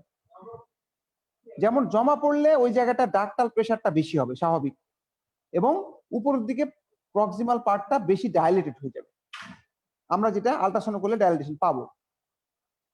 আবার ব্যাকফ্লো যদি হয় তাহলে কিন্তু কিছু বাইল কিন্তু গল ব্লাডারে গিয়ে কিন্তু ডিস্টেন্ডেট করতে চাইবে, লিভারকে তো ডিস্টেন্ডেট করতে চাইবি। তো ব্যাকফ্লো করলে গল ব্লাডারের যে ডিস্টেনশনটা হবে সেটা ভালো গল ব্লাডারের ডিস্টেনশন বেশি হবে, নাকি আগে থেকে ক্রনিক কোলিসিস্টাইটিস হয়ে আছে সেই গল ব্লাডারের ডিস্টেনশন বেশি হবে, সেটার উপর ভিত্তি করে কিন্তু কোরভয়েসিয়ার্স ল তৈরি হয়েছে। তো ব্যাকফ্লো যদি হয় অবস্ট্রাকশনের কারণে, ভালো গল ব্লাডার ছিল কোন কোন ক্ষেত্রে? ম্যালিগনেন্সির ক্ষেত্রে, ওই যে প্যানকেজের ক্যান্সার, পেরিয়াম্পুলারি ক্যান্সার, অমুকের ক্যান্সার, তমুকের ক্যান্সার, গল ব্লাডারের কিছু না, সেখানে কিন্তু ভালো গল ব্লাডার ছিল, সেখানে কিন্তু গল ব্লাডারটা ডিস্টেন্ডেড হয়ে যাবে। আর কমন বাইল ডাক্ট দিয়ে যে অবস্ট্রাকশনটা হলো সেখানে কি গল ব্লাডার ভালো ছিল? সেখানে কিন্তু পাথরের কারণে, বারবার রিপিটেড ইনফ্লামেশনের কারণে কিন্তু সেটা গল ব্লাডারটা অলরেডি আগে থেকে সিঙ্ক করেছিল, সেটাকে ফুলাইতে কিন্তু ভেরি ডিফিকাল্ট, বা ফুলে না। এই যে কমন বাইল ডাক্ট দিয়ে যে অবস্ট্রাকশন হলো তাতে করে গল ব্লাডার যে ফুললো না, এবং অন্য কারণে যে অবস্ট্রাকশনটা হলো তাতে করে গল ব্লাডার ফুললো, এটাই কিন্তু কোরভয়েসিয়ার্স ল। আমি দেখাচ্ছি। তো এই যে ব্যাকফ্লো হচ্ছে, এটা একটা তৈরি করলো, লিভারকে বড় করলো, গল ব্লাডারকে বড় করলো, গল ব্লাডারটাকে বড় করবে except common bile duct stone. লিভারের ভিতরে বাইল জমা পড়ে হেপাটোসাইট গুলোকে কিন্তু সে ইম্পেয়ার করতে চাইবে, এবং এমনই ইম্পেয়ার করবে যে পোর্টাল হাইপারটেনশন তৈরি করতে পারে ফাইব্রোসিস হয়ে। সেই পোর্টাল হাইপারটেনশনের কারণে অ্যাসাইটিসও হতে পারে পেশেন্টের, তবে একটু সময় লাগে, আমরা তা সাধারণত দেখি না। অ্যাসাইটিস হলে পোর্টাল হাইপারটেনশনের কারণে যে স্প্ল্যান্টনিক যে ভেনাস সিস্টেম আছে সেগুলোর উপরে প্রেশারটা বেশি থাকে, তখন ট্রান্সজুডেশন অফ দ্য ফ্লুইড হয়ে যায়, অ্যাসাইটিস তৈরি করে। এই অ্যাসাইটিসের কারণে থার্ড স্পেস ফ্লুইড লস হয়, বা ফ্লুইড লস হয়। ফ্লুইড লস হলে আলটিমেটলি পেশেন্টটার কিছু ডিহাইড্রেশন তৈরি হয়। ডিহাইড্রেশন যদি, ফ্লুইড লস যদি হয়, তাহলে ব্লাড ভলিউম যেহেতু কমে যায়, তখন কিন্তু রেনিন অ্যাঞ্জিওটেনসিন মেকানিজম অ্যাক্টিভেট হয়ে এই পেশেন্টের সল্ট অ্যান্ড ওয়াটার রিটেনশন করার প্রবণতা হয়, ইডেমা হওয়ার প্রবণতা হয়। এটা ভেরি ভেরি অ্যাডভান্স, এই মেকানিজমটা সকলের জন্য না। Even renin angiotensin mechanism activate হওয়ার পরে দেখা যাবে যে salt and water, that means sodium chloride and water absorb হচ্ছে in exchange for potassium and hydrogen.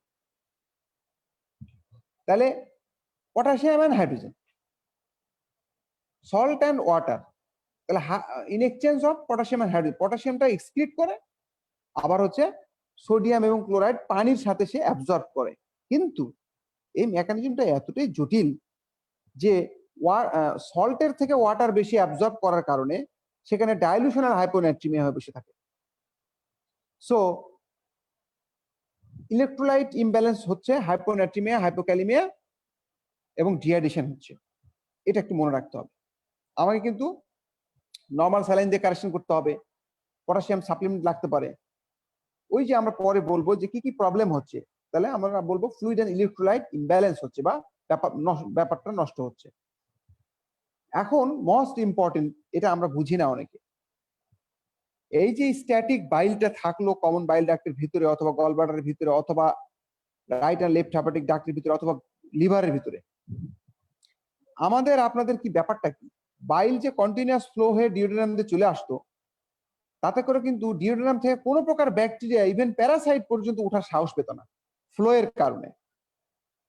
কিন্তু কোনো একটা জায়গায় বন্ধের কারণে যদি বাইলটা না আসতে পারে, পুরা স্মল ইন্টেস্টাইন ব্যাকটেরিয়া দিয়ে ভরা, এই ইকোলাই শিগেলা এগুলো সব কিলবিল করে এই অ্যাম্পুলা দিয়ে উঠে চলে যাবে, গিয়ে এই জমা বাইলের পুকুরের ভিতরে সে খেলাধুলা করবে এবং ওখানে কালচার মিডিয়া হিসেবে গ্রো করবে।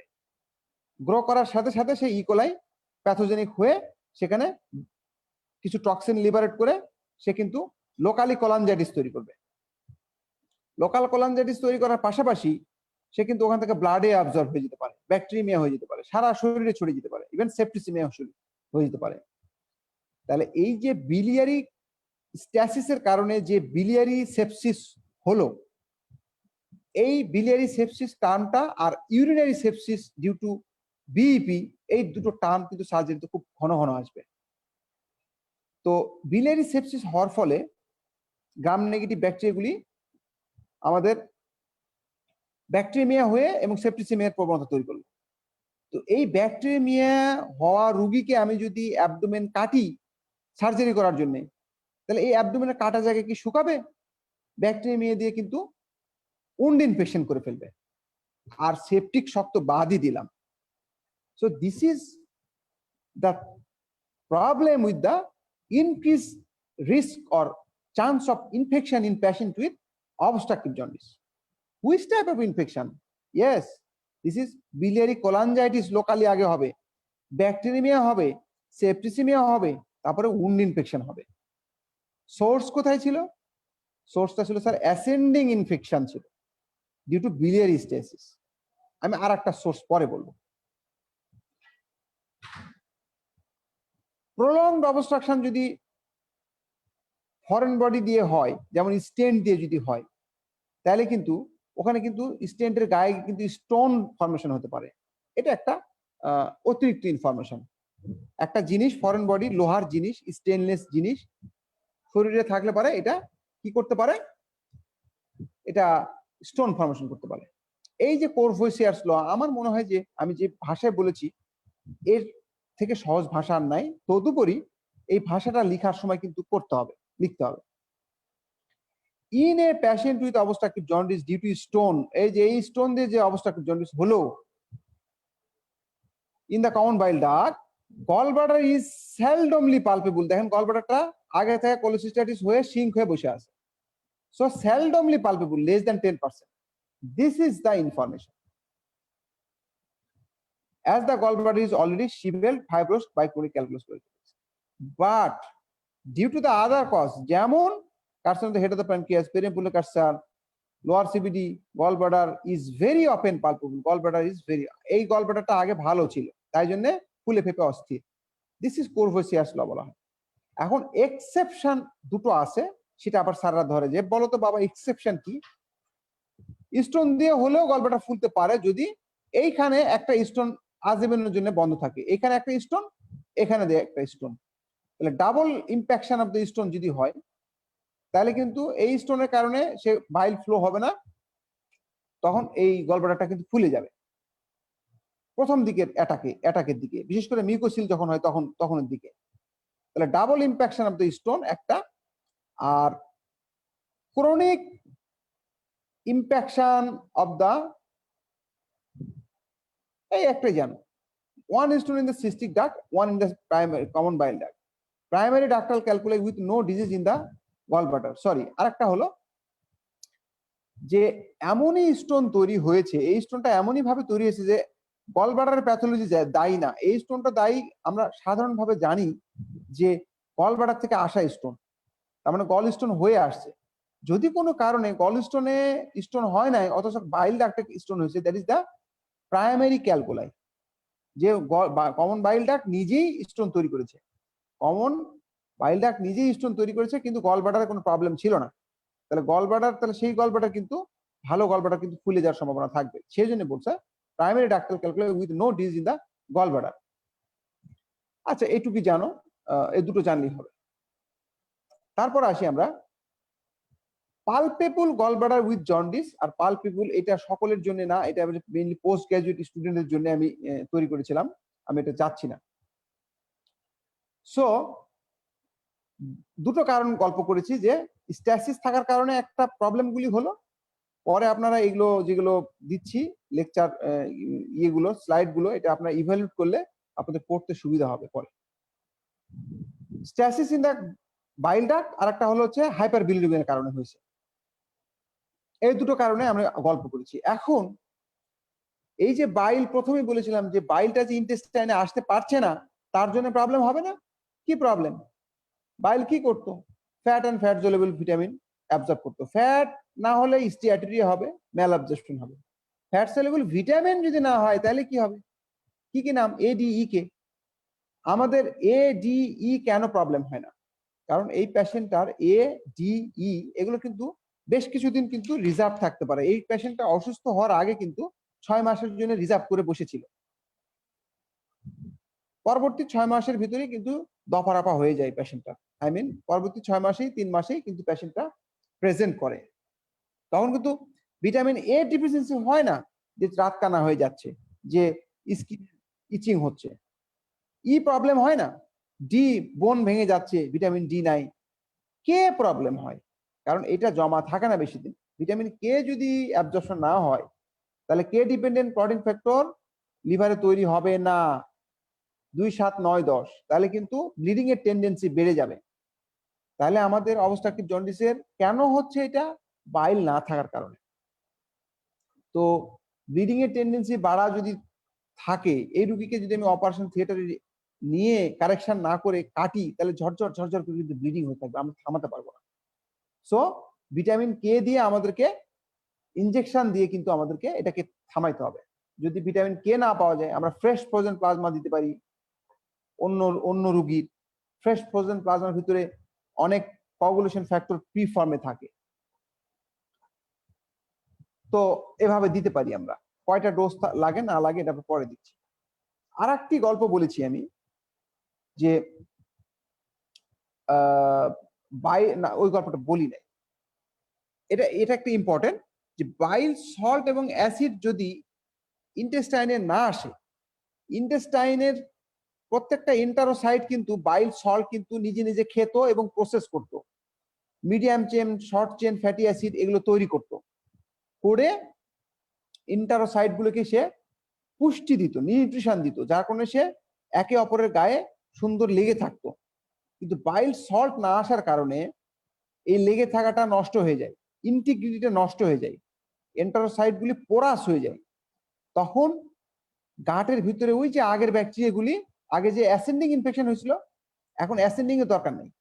এখন সে দুই ইন্টারোসাইটের মাঝখান দিয়ে translocation of the gut bacteria হয়ে গাটের ওয়ালের যে ব্লাড ভেসেলে অ্যাবজর্ব হয়ে যাবে, ব্যাকটেরিয়া হয়ে যাবে।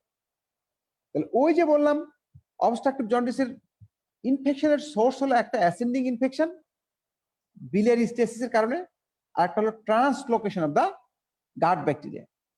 তাহলে এই যে দুই জায়গার ব্যাকটেরিয়ার নিয়ে অথবা সেপ্টিসেমিয়ার একটা সম্ভাবনা তৈরি হলো, এবং সেগুলো গ্রাম নেগেটিভ সেপ্টিসেমিয়া তৈরি হওয়ার সম্ভাবনা তৈরি হলো, সেই টক্সিনগুলি কিন্তু কিডনিকেও ছাড় দিবে না।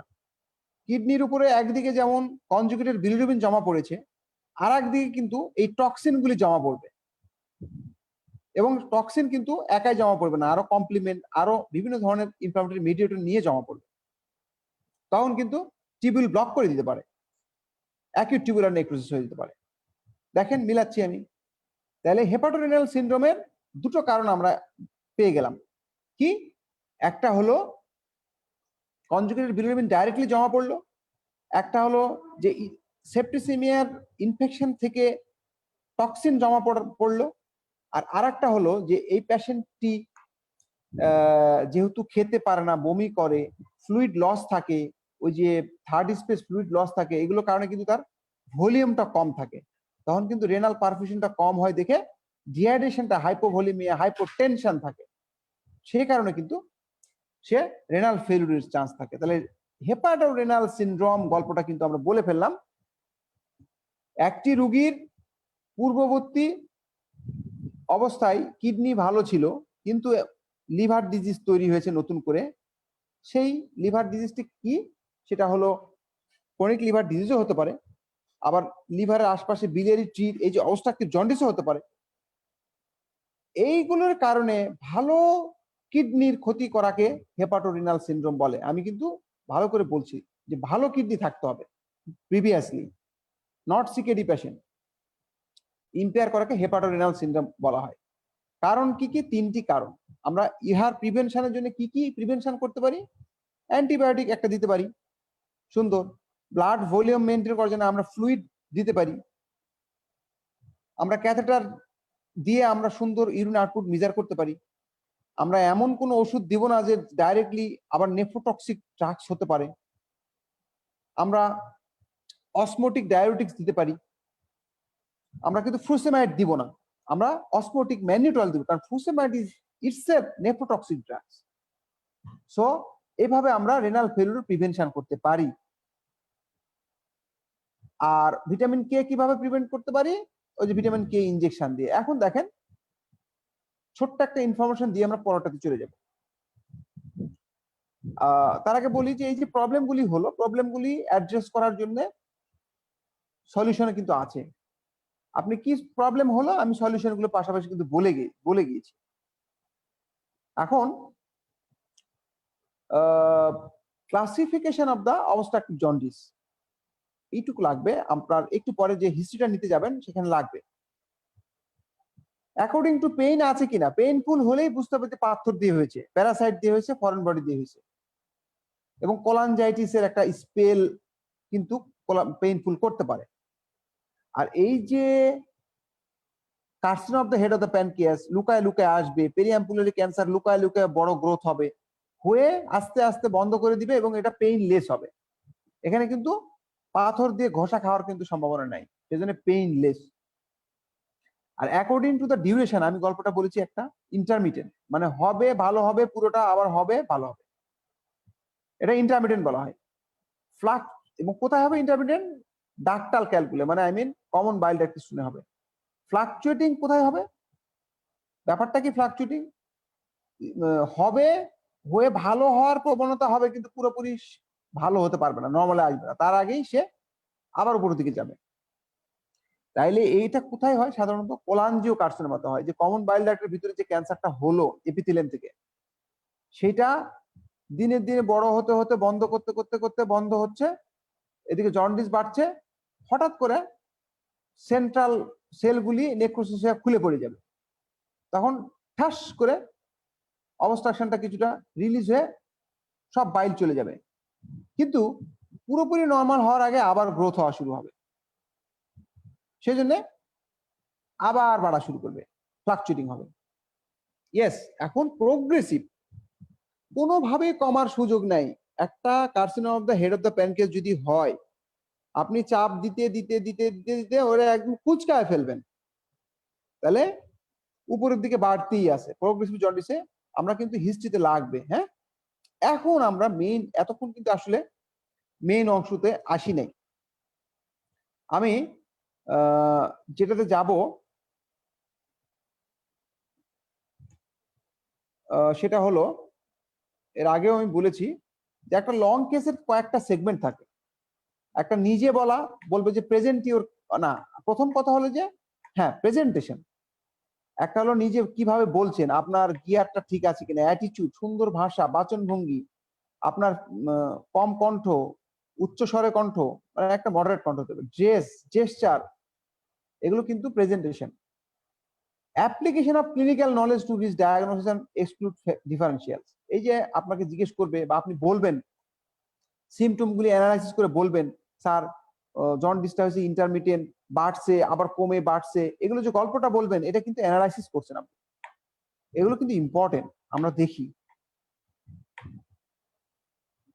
Demonstration of clinical examination, sir জিজ্ঞেস করবে যে জন্ডিস দেখান তো, তাহলে এটা কিন্তু একটা পার্ট, এটা লিভার দেখান তো, পালপেবল গলব্লাডার দেখান তো। আর একটা হলো ইনভেস্টিগেট কিভাবে করছেন আপনি, যে কি কি ইনভেস্টিগেশন আপনি করবেন, কি কি ডিফারেন্সিয়াল ডায়াগনোসিস আছে, আপনি কিভাবে পার্থক্য করবেন,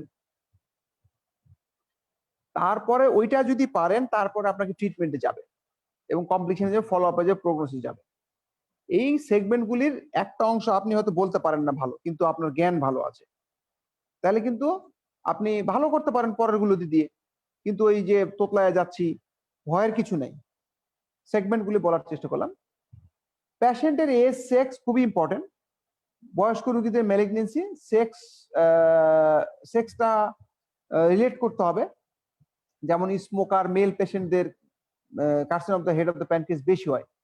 এগুলো কিভাবে জানবেন আপনার, ওই জায়গাটা করতে হবে। প্রেজেন্টিং কমপ্লেইন্স, পেশেন্ট আসে সাধারণত বলে যে ইয়েলোইশ, আমার চোখ হলুদ হয়ে গেছে, প্রস্রাব হলে যাচ্ছে স্যার, আস্তে আস্তে হলুদ হতেই আছে স্যার, মাঝখানে কি স্যার ভালো হয়ে গেছিল আবার বাড়ছে, তার মানে আপনাকে ওই যে ইন্টারমিডিয়েন্ট না কি সেটা কিন্তু সার্চ করতে হবে। তারপরে ব্যথার কথা বলে কিনা সার্চ করতে হবে, আপনার ব্যথা পেয়েছি, ব্যথা পেটে ব্যথা, জ্বর টর, ওই যে কোলানজাইটিসের feature, swinging rise of temperature, chills and fever, না না না স্যার নাই। ওকে, এটা কি অবস্ট্রাকটিভ জন্ডিসের জন্ডিস নাকি নর্মাল জন্ডিস, এটা জিজ্ঞেস করেন। বা পেশেন্টই বলবে সারা গা হাত চুলকায়, আমার স্যার স্টুলটা পেল হয়ে গেছে। খুবই ইম্পর্টেন্ট। আপনার মাথায় আছে যে অবস্ট্রাকটিভ জন্ডিস কি কি দিয়ে হয়, মেইনলি বাইল ডাক্টের স্টোন, প্যানক্রিয়াটিক ক্যান্সার, পেরিয়াম্পুলার ক্যান্সার। তাহলে লিভার আর গলব্লাডার যে পালপেবল হতে পারে, কোনো সোয়েলিং আছে কিনা একটু জিজ্ঞেস করলেও করা যেতে পারে। So history of present illness আপনি ওইভাবে সাজাইতে হবে, সিমটম অনুসারে সাজাইতে হবে। আমি সাজানোর গল্পটা আমি একটু, প্রেজেন্ট ইলনেসটা সাজানোর গল্পটা আমি পরে আসতেছি। আর প্রেজেন্ট ইলনেস হওয়ার পরে পাস্ট ইলনেস বলবেন, ড্রাগ হিস্ট্রি বলবেন, অ্যালার্জি হিস্ট্রি, নর্মাল এটা। এখন প্রেজেন্ট ইলনেস কিভাবে সাজাবেন একটা গল্পটা, আমি কিন্তু একটা গল্প আমি পড়ে কিন্তু পরেরটাতে চলে যাব। 65-year-old মেল পেশেন্ট কিন্তু এখানে presented with yellowish discoloration of the eyes and urine for last 6 months or 3 months, and loss of appetite and weight loss for same duration. এনে বলছে কি দেখেন, লস অফ অ্যাপাটাইট বেশি কথা বলছে, আবার ওয়েট লসের কথা বলছে। Patient noticed gradual onset of yellowish discoloration of urine and eyes not associated with abdominal pain. দেখছেন বলছে পেন ছিল না, মানে পাথর দিয়ে না, for last 6 months. The yellowish discoloration jaundice was gradually deepening in intensity for 6 months. But it is not diminished at all at any time. Patient also complains, এখন অন্য গল্পগুলো বলছে, itching, passing of clay colour স্টুল।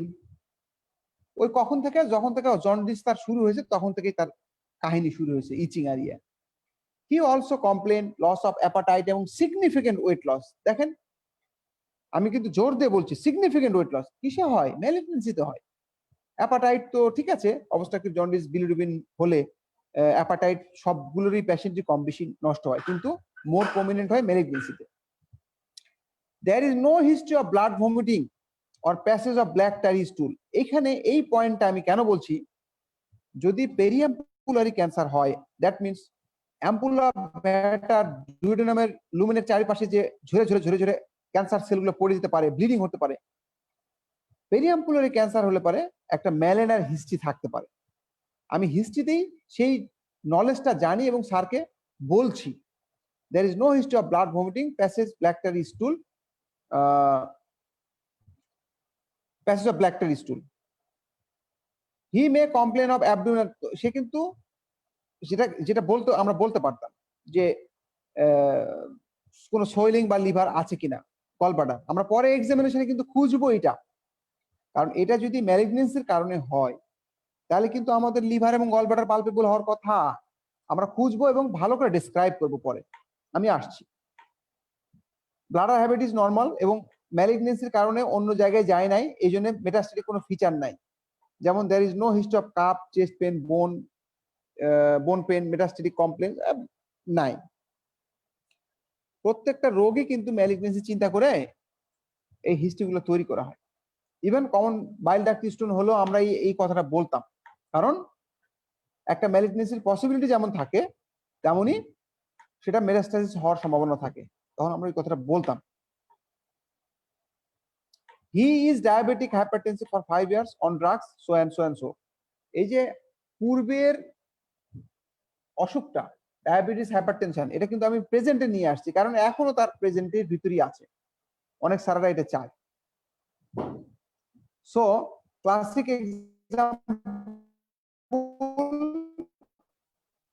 ওইটা বললাম ম্যালিগনেন্সির কারণে, আর এই পাথর দিয়ে হলে পারে ব্যথা ইন্টারমিটেন্ট হবে, এই গল্পটা এখানে বলেছি আমি। সাপ্লাই দিলে পারে, স্লাইড দিলে পারে, হয়তো এক্সামিনেশন। আমার উদ্দেশ্যটা কি ফিজিক্যাল এক্সামিনেশনের সময় অ্যাসেস করব যে এই পেশেন্টটার জন্ডিস হয়ে জেনারেল কন্ডিশন খারাপ হয়ে গেছে কিনা। কেন? ওই যে প্রবলেমগুলি হয়, সিরিয়াস প্রবলেমগুলি হয়, ওই প্রবলেমগুলির কারণে জেনারেল কন্ডিশন কিন্তু খারাপ হয়ে যাবে। আমি ডায়াগনোসিসের দিকে যাব যে কি দিয়ে হয়েছে, কজ খোঁজার চেষ্টা করব। আর যদি ম্যালিগনেন্সি হয় তাহলে আমি কজের সাথে আমি এই ম্যালিগনেন্সি কত দূরে ছড়িয়ে গেছে এটাও কিন্তু আমি এক্সামিনেশনের মাধ্যমে কিন্তু বের করতে পারি। যেমন বোন পেইন, বোনি টেন্ডারনেস, এটা কিন্তু আমরা বের করতে পারি যে এটা একটা মেটাস্টেটিক ফিচার হতে পারে। সো জেনারেল এক্সামিনেশনে আমাদের দেখতে হবে অ্যাপিয়ারেন্স খারাপ থাকবে, ভালো থাকবে না পেশেন্টের, বডি বিল্ড কমে যেতে পারে, অ্যানিমিয়া কারণ খাইতে লইতে পারে না সে, ওদিকে ম্যালেরিয়ার কারণে হতে পারে যদি সেটা পেরিয়াম্পুলার ক্যান্সার হয়। ডিপ জন্ডিস থাকবে, 30 মিলিগ্রাম পর্যন্ত হতে পারে। এখন এমনও হয় যে 50-60 অরিজিনালি পাওয়া যেতে পারে, 100 পর্যন্ত যেতে পারে, এত পাই না কেন আমরা? এই কোশ্চেনটা পোস্ট গ্রাজুয়েট যারা স্টুডেন্ট তাদের জন্য ইম্পর্টেন্ট, কারণ বাকিগুলো কিডনি বের করে দেয়। কিডনির একটা থ্রেশহোল্ড আছে, এর উপরে গেলে আর সে বের করতে পারে না। তো 30 মিলিগ্রাম পর্যন্ত বাড়তে পারে। ডিহাইড্রেশন, কারণ খাইতে লইতে পারে না, ভমিটিং হয়, থার্ড স্পেস লসে ডিহাইড্রেশন থাকে।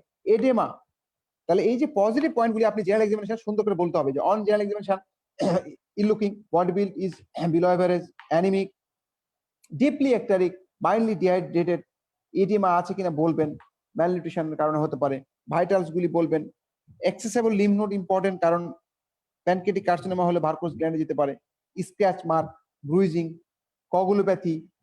আচ্ছা, স্ক্র্যাচ মার্ক আর ব্রুইজিং, স্ক্র্যাচ মার্ক তো ডিপ জন্ডিসের কারণে হলো, আর ব্রুইজিং হয় কগুলোপ্যাথির কারণে, এটা কিন্তু একটা সিম্পল সাইন। বনি টেন্ডারনেস আছে কিনা,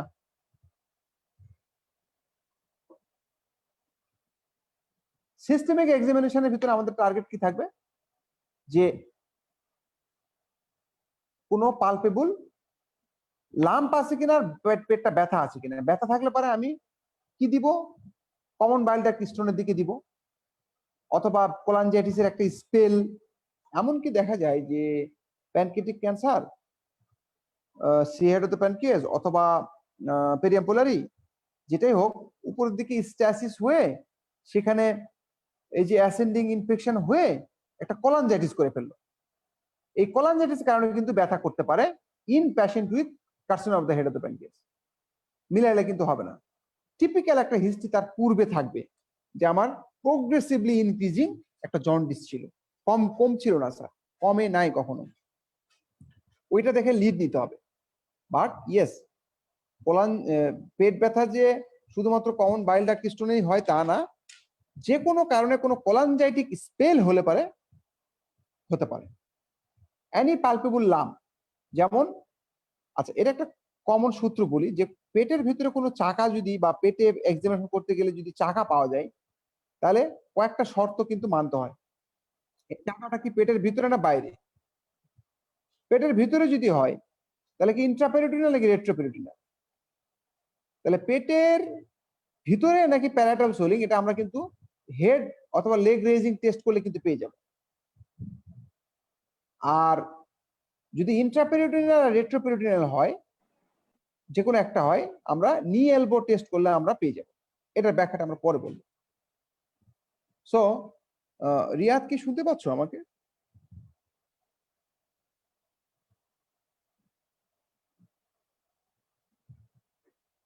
ওকে, নাও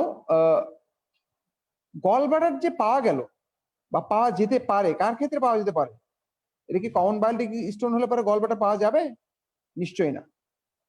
এটা হলো প্যানক্রিয়াটিক কার্সিনোমা, পেরিয়াম্পুলার কার্সিনোমা, কোলাঞ্জিও কার্সিনোমা, ওগুলোতে কিন্তু গলব্লাডার, সেই গলব্লাডারটার একটা চমৎকার ডেসক্রিপশন আছে। এটা কিন্তু আপনাদেরকে ডেসক্রিপশন আত্মস্থ করতে হবে এবং গলব্লাডারটা প্র্যাকটিস করতে হবে এক্সামিনেশন করে হাতে নিয়ে। Pear shaped globular intra abdominal lump measuring এত বা এত সেন্টিমিটার, রাইট হাইপোকন্ড্রিক রিজনে যেটা থাকবে এবং এপিগ্যাস্ট্রিক রিজন পর্যন্ত চলে যেতে পারে এবং লাম্বার রিজন পর্যন্ত চলে যেতে পারে, অনেক সময় আম্বিলিকাসে চলে আসতে পারে, যেটা কিনা সুন্দর মুভস উইথ রেসপিরেশন হবে। আর কি কি মুভ করে সেটাও জানলাম আমরা, liver, gallbladder, kidney, stomach, স্প্লিন, transverse. এটা ধরতে কেমন হবে? ভিতরে বাইল আছে, সফট সিস্টিকের মতন লাগবে, যেটা কিনা দেখেন মিডিয়াল বর্ডার, লোয়ার বর্ডার আর ল্যাটারাল বর্ডার পরিষ্কার বোঝা যাবে, কিন্তু আপার বর্ডারটা লিভারের সাথে মার্জ হয়ে রাইট কোস্টাল মার্জিনের ভিতরে ঢুকে যাবে। সারফেস কেমন থাকবে? রেগুলার থাকবে, নন টেন্ডার সাধারণত থাকে, move slightly side to side, এরকম একটা সোয়েলিং। এটা কি সোয়েলিং? গলব্লাডার। আর লিভার যদি ইনলার্জ পান আপনি, তার সাথে লিভারের লোয়ার মার্জিনটা শার্প থাকবে, সেটার কিন্তু চমৎকার একটা ডেসক্রিপশন আছে, সেই ডেসক্রিপশনটা দিতে ভুলবেন না, মেডিসিন থেকে কিন্তু জেনে নেবেন। আমি এখানে লিখেছিলাম যে কত সেন্টিমিটার রাইট সাবকোস্টাল মার্জিন থেকে মিড ক্লেভিকুলার রিজনে, ইত্যাদি ইত্যাদি। কেন প্যানক্রিয়াসের গ্রোথ থাকলে প্যানক্রিয়াসের গ্রোথ পেতে পারেন না? পেতে পারেন। এটা একটা রেট্রোপেরিটোনিয়াল গ্রোথ, ইরেগুলার, ইনডিফাইন্ড। সো এটা কিন্তু আবার রেট্রোপেরিটোনিয়াল গ্রোথ মুভ করবে না কিন্তু, এবং একটা হার্ড কনসিস্টেন্সি হবে। পেরিয়াম্পুলারি ক্যান্সার আর কোলাঞ্জিও ক্যান্সারের গ্রোথটা লুমিনাল সাইডে হয়তো এটা পাওয়া যায় না। আবার কোনো লিম্ফ নোড যদি আপনি পান, প্যারাওটিক লিম্ফ নোড, আমরা হাতে দিয়ে যেভাবে চেষ্টা করি, যদিও খুব ডিফিকাল্ট এটা লিম্ফ নোড বলা নাকি এটা প্যানক্রিয়াস বলা, ভেরি ডিফিকাল্ট, বাট এটা একটা পয়েন্ট। আমরা অ্যাসাইটিস দেখবো, কারণ হলো অবস্ট্রাকটিভ জন্ডিসের একটা অ্যাসাইটিস হতে পারে, এক। আর দুই নম্বর হলো ম্যালিগনেন্সির ট্রান্সপেরিটোনিয়াল স্প্রেড হয়ে অ্যাসাইটিস হতে পারে। বাউল সাউন্ড দেখবো, ডিআরই দেখবো। সো সিস্টেমিক এক্সামিনেশনের পরে আপনাকে স্যালিয়েন্ট ফিচারটা সুন্দর করে কোন করে বলতে হবে, কোন করে বলে আপনাকে provisional diagnosis, this is a case of obstructive jaundice, যের পক্ষে দাঁড়াবে সেটা most likely due to common bile duct stone, বা যেটা বললেন যেটা। এখন প্রত্যেকটার একটা আর একটা ডিফারেন্সিয়ালস। আপনার যদি পেইনফুল জন্ডিস হতো ইন্টারমিডিয়েট, তাহলে আপনি প্রথমে বলতেন এইটা, আর দ্বিতীয়টা তৃতীয়টা এগুলো বলতেন, দুই একটা বলেই থেমে যেতেন। আর যদি পেইনলেস প্রোগ্রেসিভ হইতো, তাহলে carcinoma of the head of the pancreas উপরে দিতেন। তাহলে এটা একটা কমন ফরম্যাট, খুব ভালো জিনিস।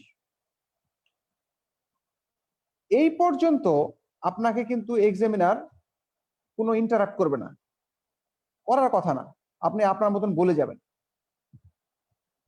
বলার পরে স্যারে হয়তো এমন একটা ভাব দেখাবে যে আমি কিছুই শুনি নাই। হ্যাঁ, কেন কেন কেন আপনি কমন বাইল ডাক্ট স্টোন বললেন? কেন কমন বাইল ডাক্ট স্টোন বললেন অবস্ট্রাকটিভ জন্ডিসে? তখন আমাদের কিন্তু হিস্ট্রি থেকে তখন আমরা পাজেলড হয়ে যাই।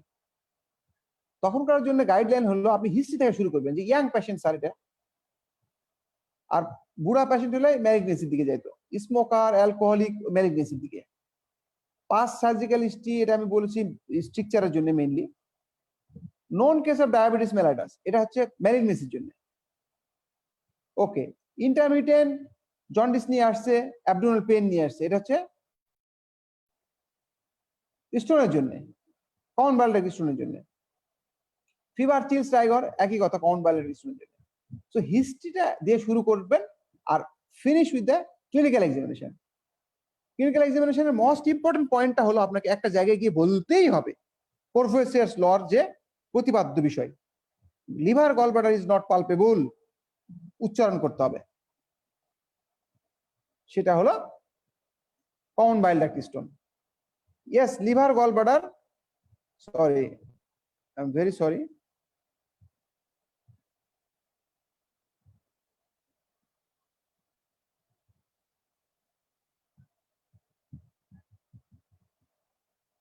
খুবই দুঃখিত। ওকে, লিভার গল ব্লাডারটা অবশ্যই পালপেবল নাকি নন পালপেবল বলতে হবে। আমি আমার মনে হয় রিয়াদ বা কেউ যদি থাকে, খায়রুন কেউ যদি থাকে, ক্যান ইউ হেল্প মি? আমার মনে হয় যে আজকে অবস্ট্রাকটিভ জন্ডিসের এ পর্যন্ত রাখাই মনে হয় ভালো হবে, মনোটোনাস হয়ে যাবে। আমরা investigation and treatment, that portion is very interesting. এর পরের অংশটুকু ইন্টারেস্টিং বেশি, কারণ আমরা ছবি টবি দেখায় যাবো, তো ওইটা ভালো হবে আর কি। তো এই যে anyone can respond, student side or our admin,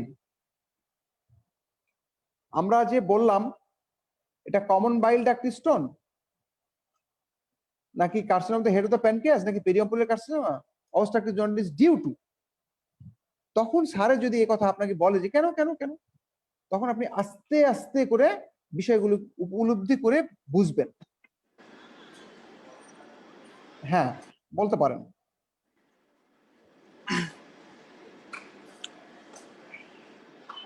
আমি এই পয়েন্টটা কভার করে আমি ফিনিশ করব আজকের এই অবস্ট্রাকটিভ জন্ডিসের। আমার মনে হয় ইনভেস্টিগেশন এন্ড ট্রিটমেন্ট আমরা আরেক ক্লাসে পড়লে ভালো হবে। It is a huge chapter, but if you take the interest it is very even easy to understand.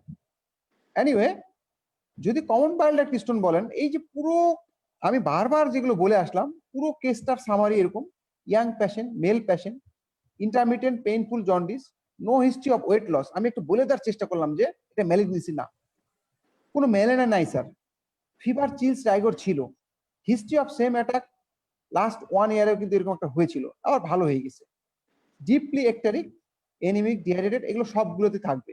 Scratch mark আছে, tenderness in the abdomen positive, gallbladder liver is not palpable. স্যারে খুশি হয়ে যাবে যে এই পয়েন্টগুলো আপনি এত সুন্দর গুছায় কিভাবে বললেন। Like carcinoma of the head of the pancreas, elderly patient, একটা শর্ট হিস্ট্রি থাকে, দুই এক মাস, 15-20 দিন, ফাটফাট করে বেশি হচ্ছে জন্ডিস কিন্তু ভালো হচ্ছে না। Loss of appetite, weight loss, diabetes, family history, এগুলো কিন্তু carcinoma of the head of the প্যানক্রিয়াসের পক্ষে। আই মিন আপনাকে carcinoma of the head of the pancreas কিন্তু একটু পড়তে হবে তখন, যে carcinoma of the head of the প্যানক্রিয়াসের কি কি কি ফিচার। সে কারণে গলব্লাডার ইজ পালপেবল হলো, that is the important. Periampullary carcinoma আমি বলেছি মেলেনার একটা হিস্ট্রি থাকে এবং আর্লি প্রেজেন্টেশন হয়, এই জন্য কারণ কালো পায়খানা সবাই ভয় পায়, সেই জন্য আর্লি প্রেজেন্টেশন হলে পারে এটার রেজাল্টটাও কিন্তু অন্যগুলোর থেকে, অন্য ম্যালিগনেন্সি থেকে বেশি ভালো। কোলাঞ্জিও কার্সিনোমা ওরকম ভাবে ডায়াগনোসিস করা very very very difficult, but fluctuating jaundice is a feature. তো আমরা যখন প্র্যাকটিক্যালি বলবো না যে obstructive jaundice due to common bile duct stone অথবা carcinoma of the head of the pancreas অথবা পেরিয়াম্পুলার, এই তিনটার ভিতরে থাকার চেষ্টা করি আমরা ম্যাক্সিমাম কোলাঞ্জিও কার্সিনোমা। এর বাইরে গেলে বিপদ হয়ে যায় আমাদের জন্য। পোস্ট গ্রাজুয়েট স্টুডেন্টদের জন্য আলাদা, বাট এমবিবিএস স্টুডেন্টের জন্য এই চারটা বললেই পক্ষে বিপক্ষে আমার মনে হয় যে হয়ে যাবে। সো এনিওয়ান অ্যাডমিন, আমি এ পর্যন্ত ডায়াগনোসিস পর্যন্ত অথবা সাইলেন্ট ফিচারের যে ফাইনাল প্রভিশনাল ডায়াগনোসিস পর্যন্ত, এই পর্যন্ত আমি কোনো স্টুডেন্টের কোশ্চেন নিতে পারি 5 to 10 মিনিটস? স্যার আসসালামু আলাইকুম। হ্যাঁ স্যার যে কোয়েশ্চেন গুলো ছিল সেগুলো আমরা স্যার আপনাকে চ্যাট বক্সে মানে ফরওয়ার্ড করে দিব, আর মানে স্যার নেক্সট ক্লাসে আপনি সেগুলো অ্যান্সার করতে পারবেন। আচ্ছা, তাহলে তো খুবই খুবই ভালো। চ্যাট বক্সে আমার মেসেঞ্জার চ্যাট বক্সে দিয়ে দিও ফাইনালি।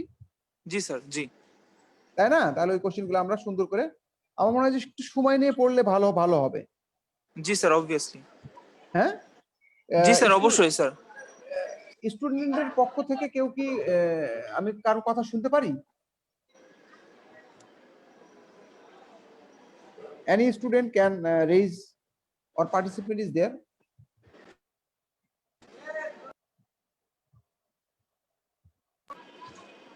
যারা ক্লাসে আছেন কারো কোনো কোয়েশ্চেন থাকলে আপনারা স্যারকে করতে পারেন। I would be happy actually এতক্ষণ যে আমি একাই বলে গেলাম সেটা থেকে আমি একটু শুনতে চাচ্ছিলাম।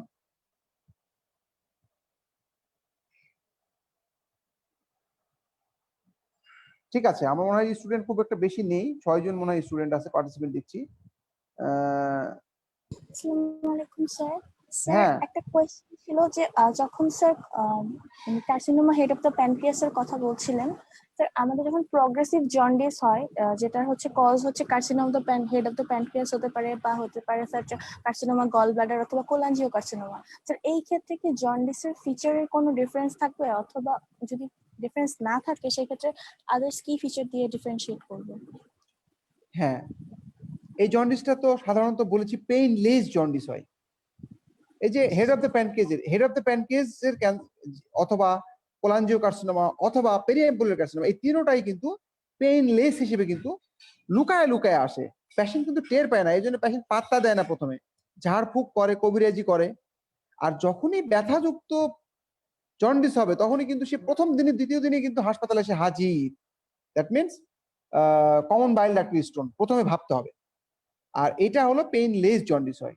এখন carcinoma of the head of the pancreas যে পেইনলেস জন্ডিসটার প্যাটার্নটা হবে, এটা বাড়তেই থাকবে, প্রোগ্রেসিভ হতেই থাকবে।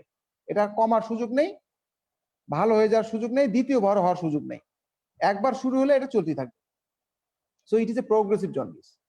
নাও cholangiocarcinoma, it is A fluctuating jaundice. হবে, তারপরে আবার স্যার ভালো হয়ে যাবে, কিন্তু নর্মাল হওয়ার আগে আবার দৌড় দিবে, আবার উপরে উঠবে। Fluctuating jaundice.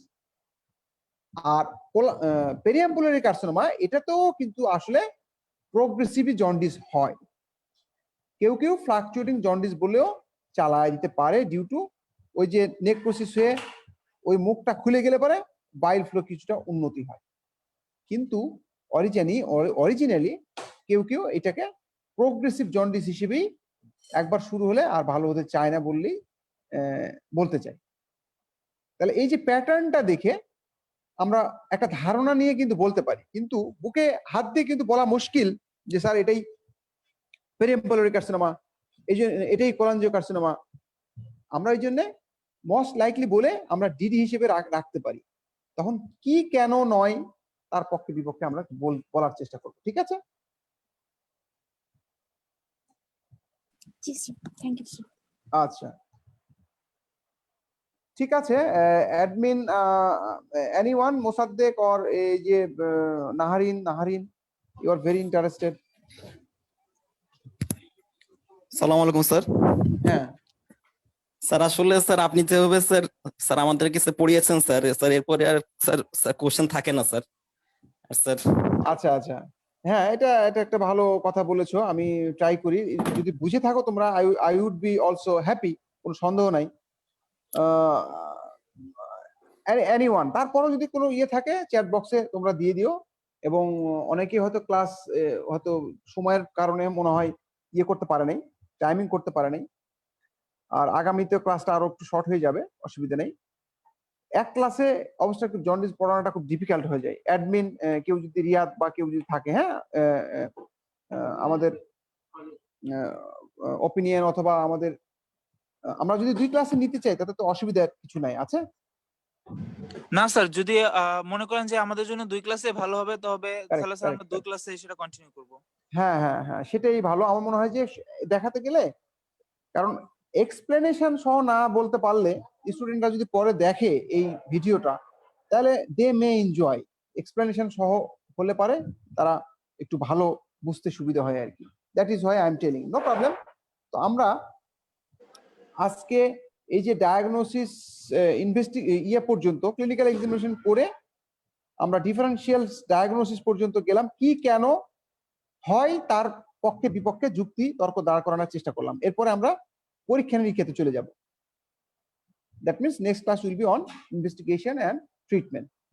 There will be a lot of slide containing pictures, images. I think it will be helpful for you. Okay sir, thank you So, sir, thank you so much for your time.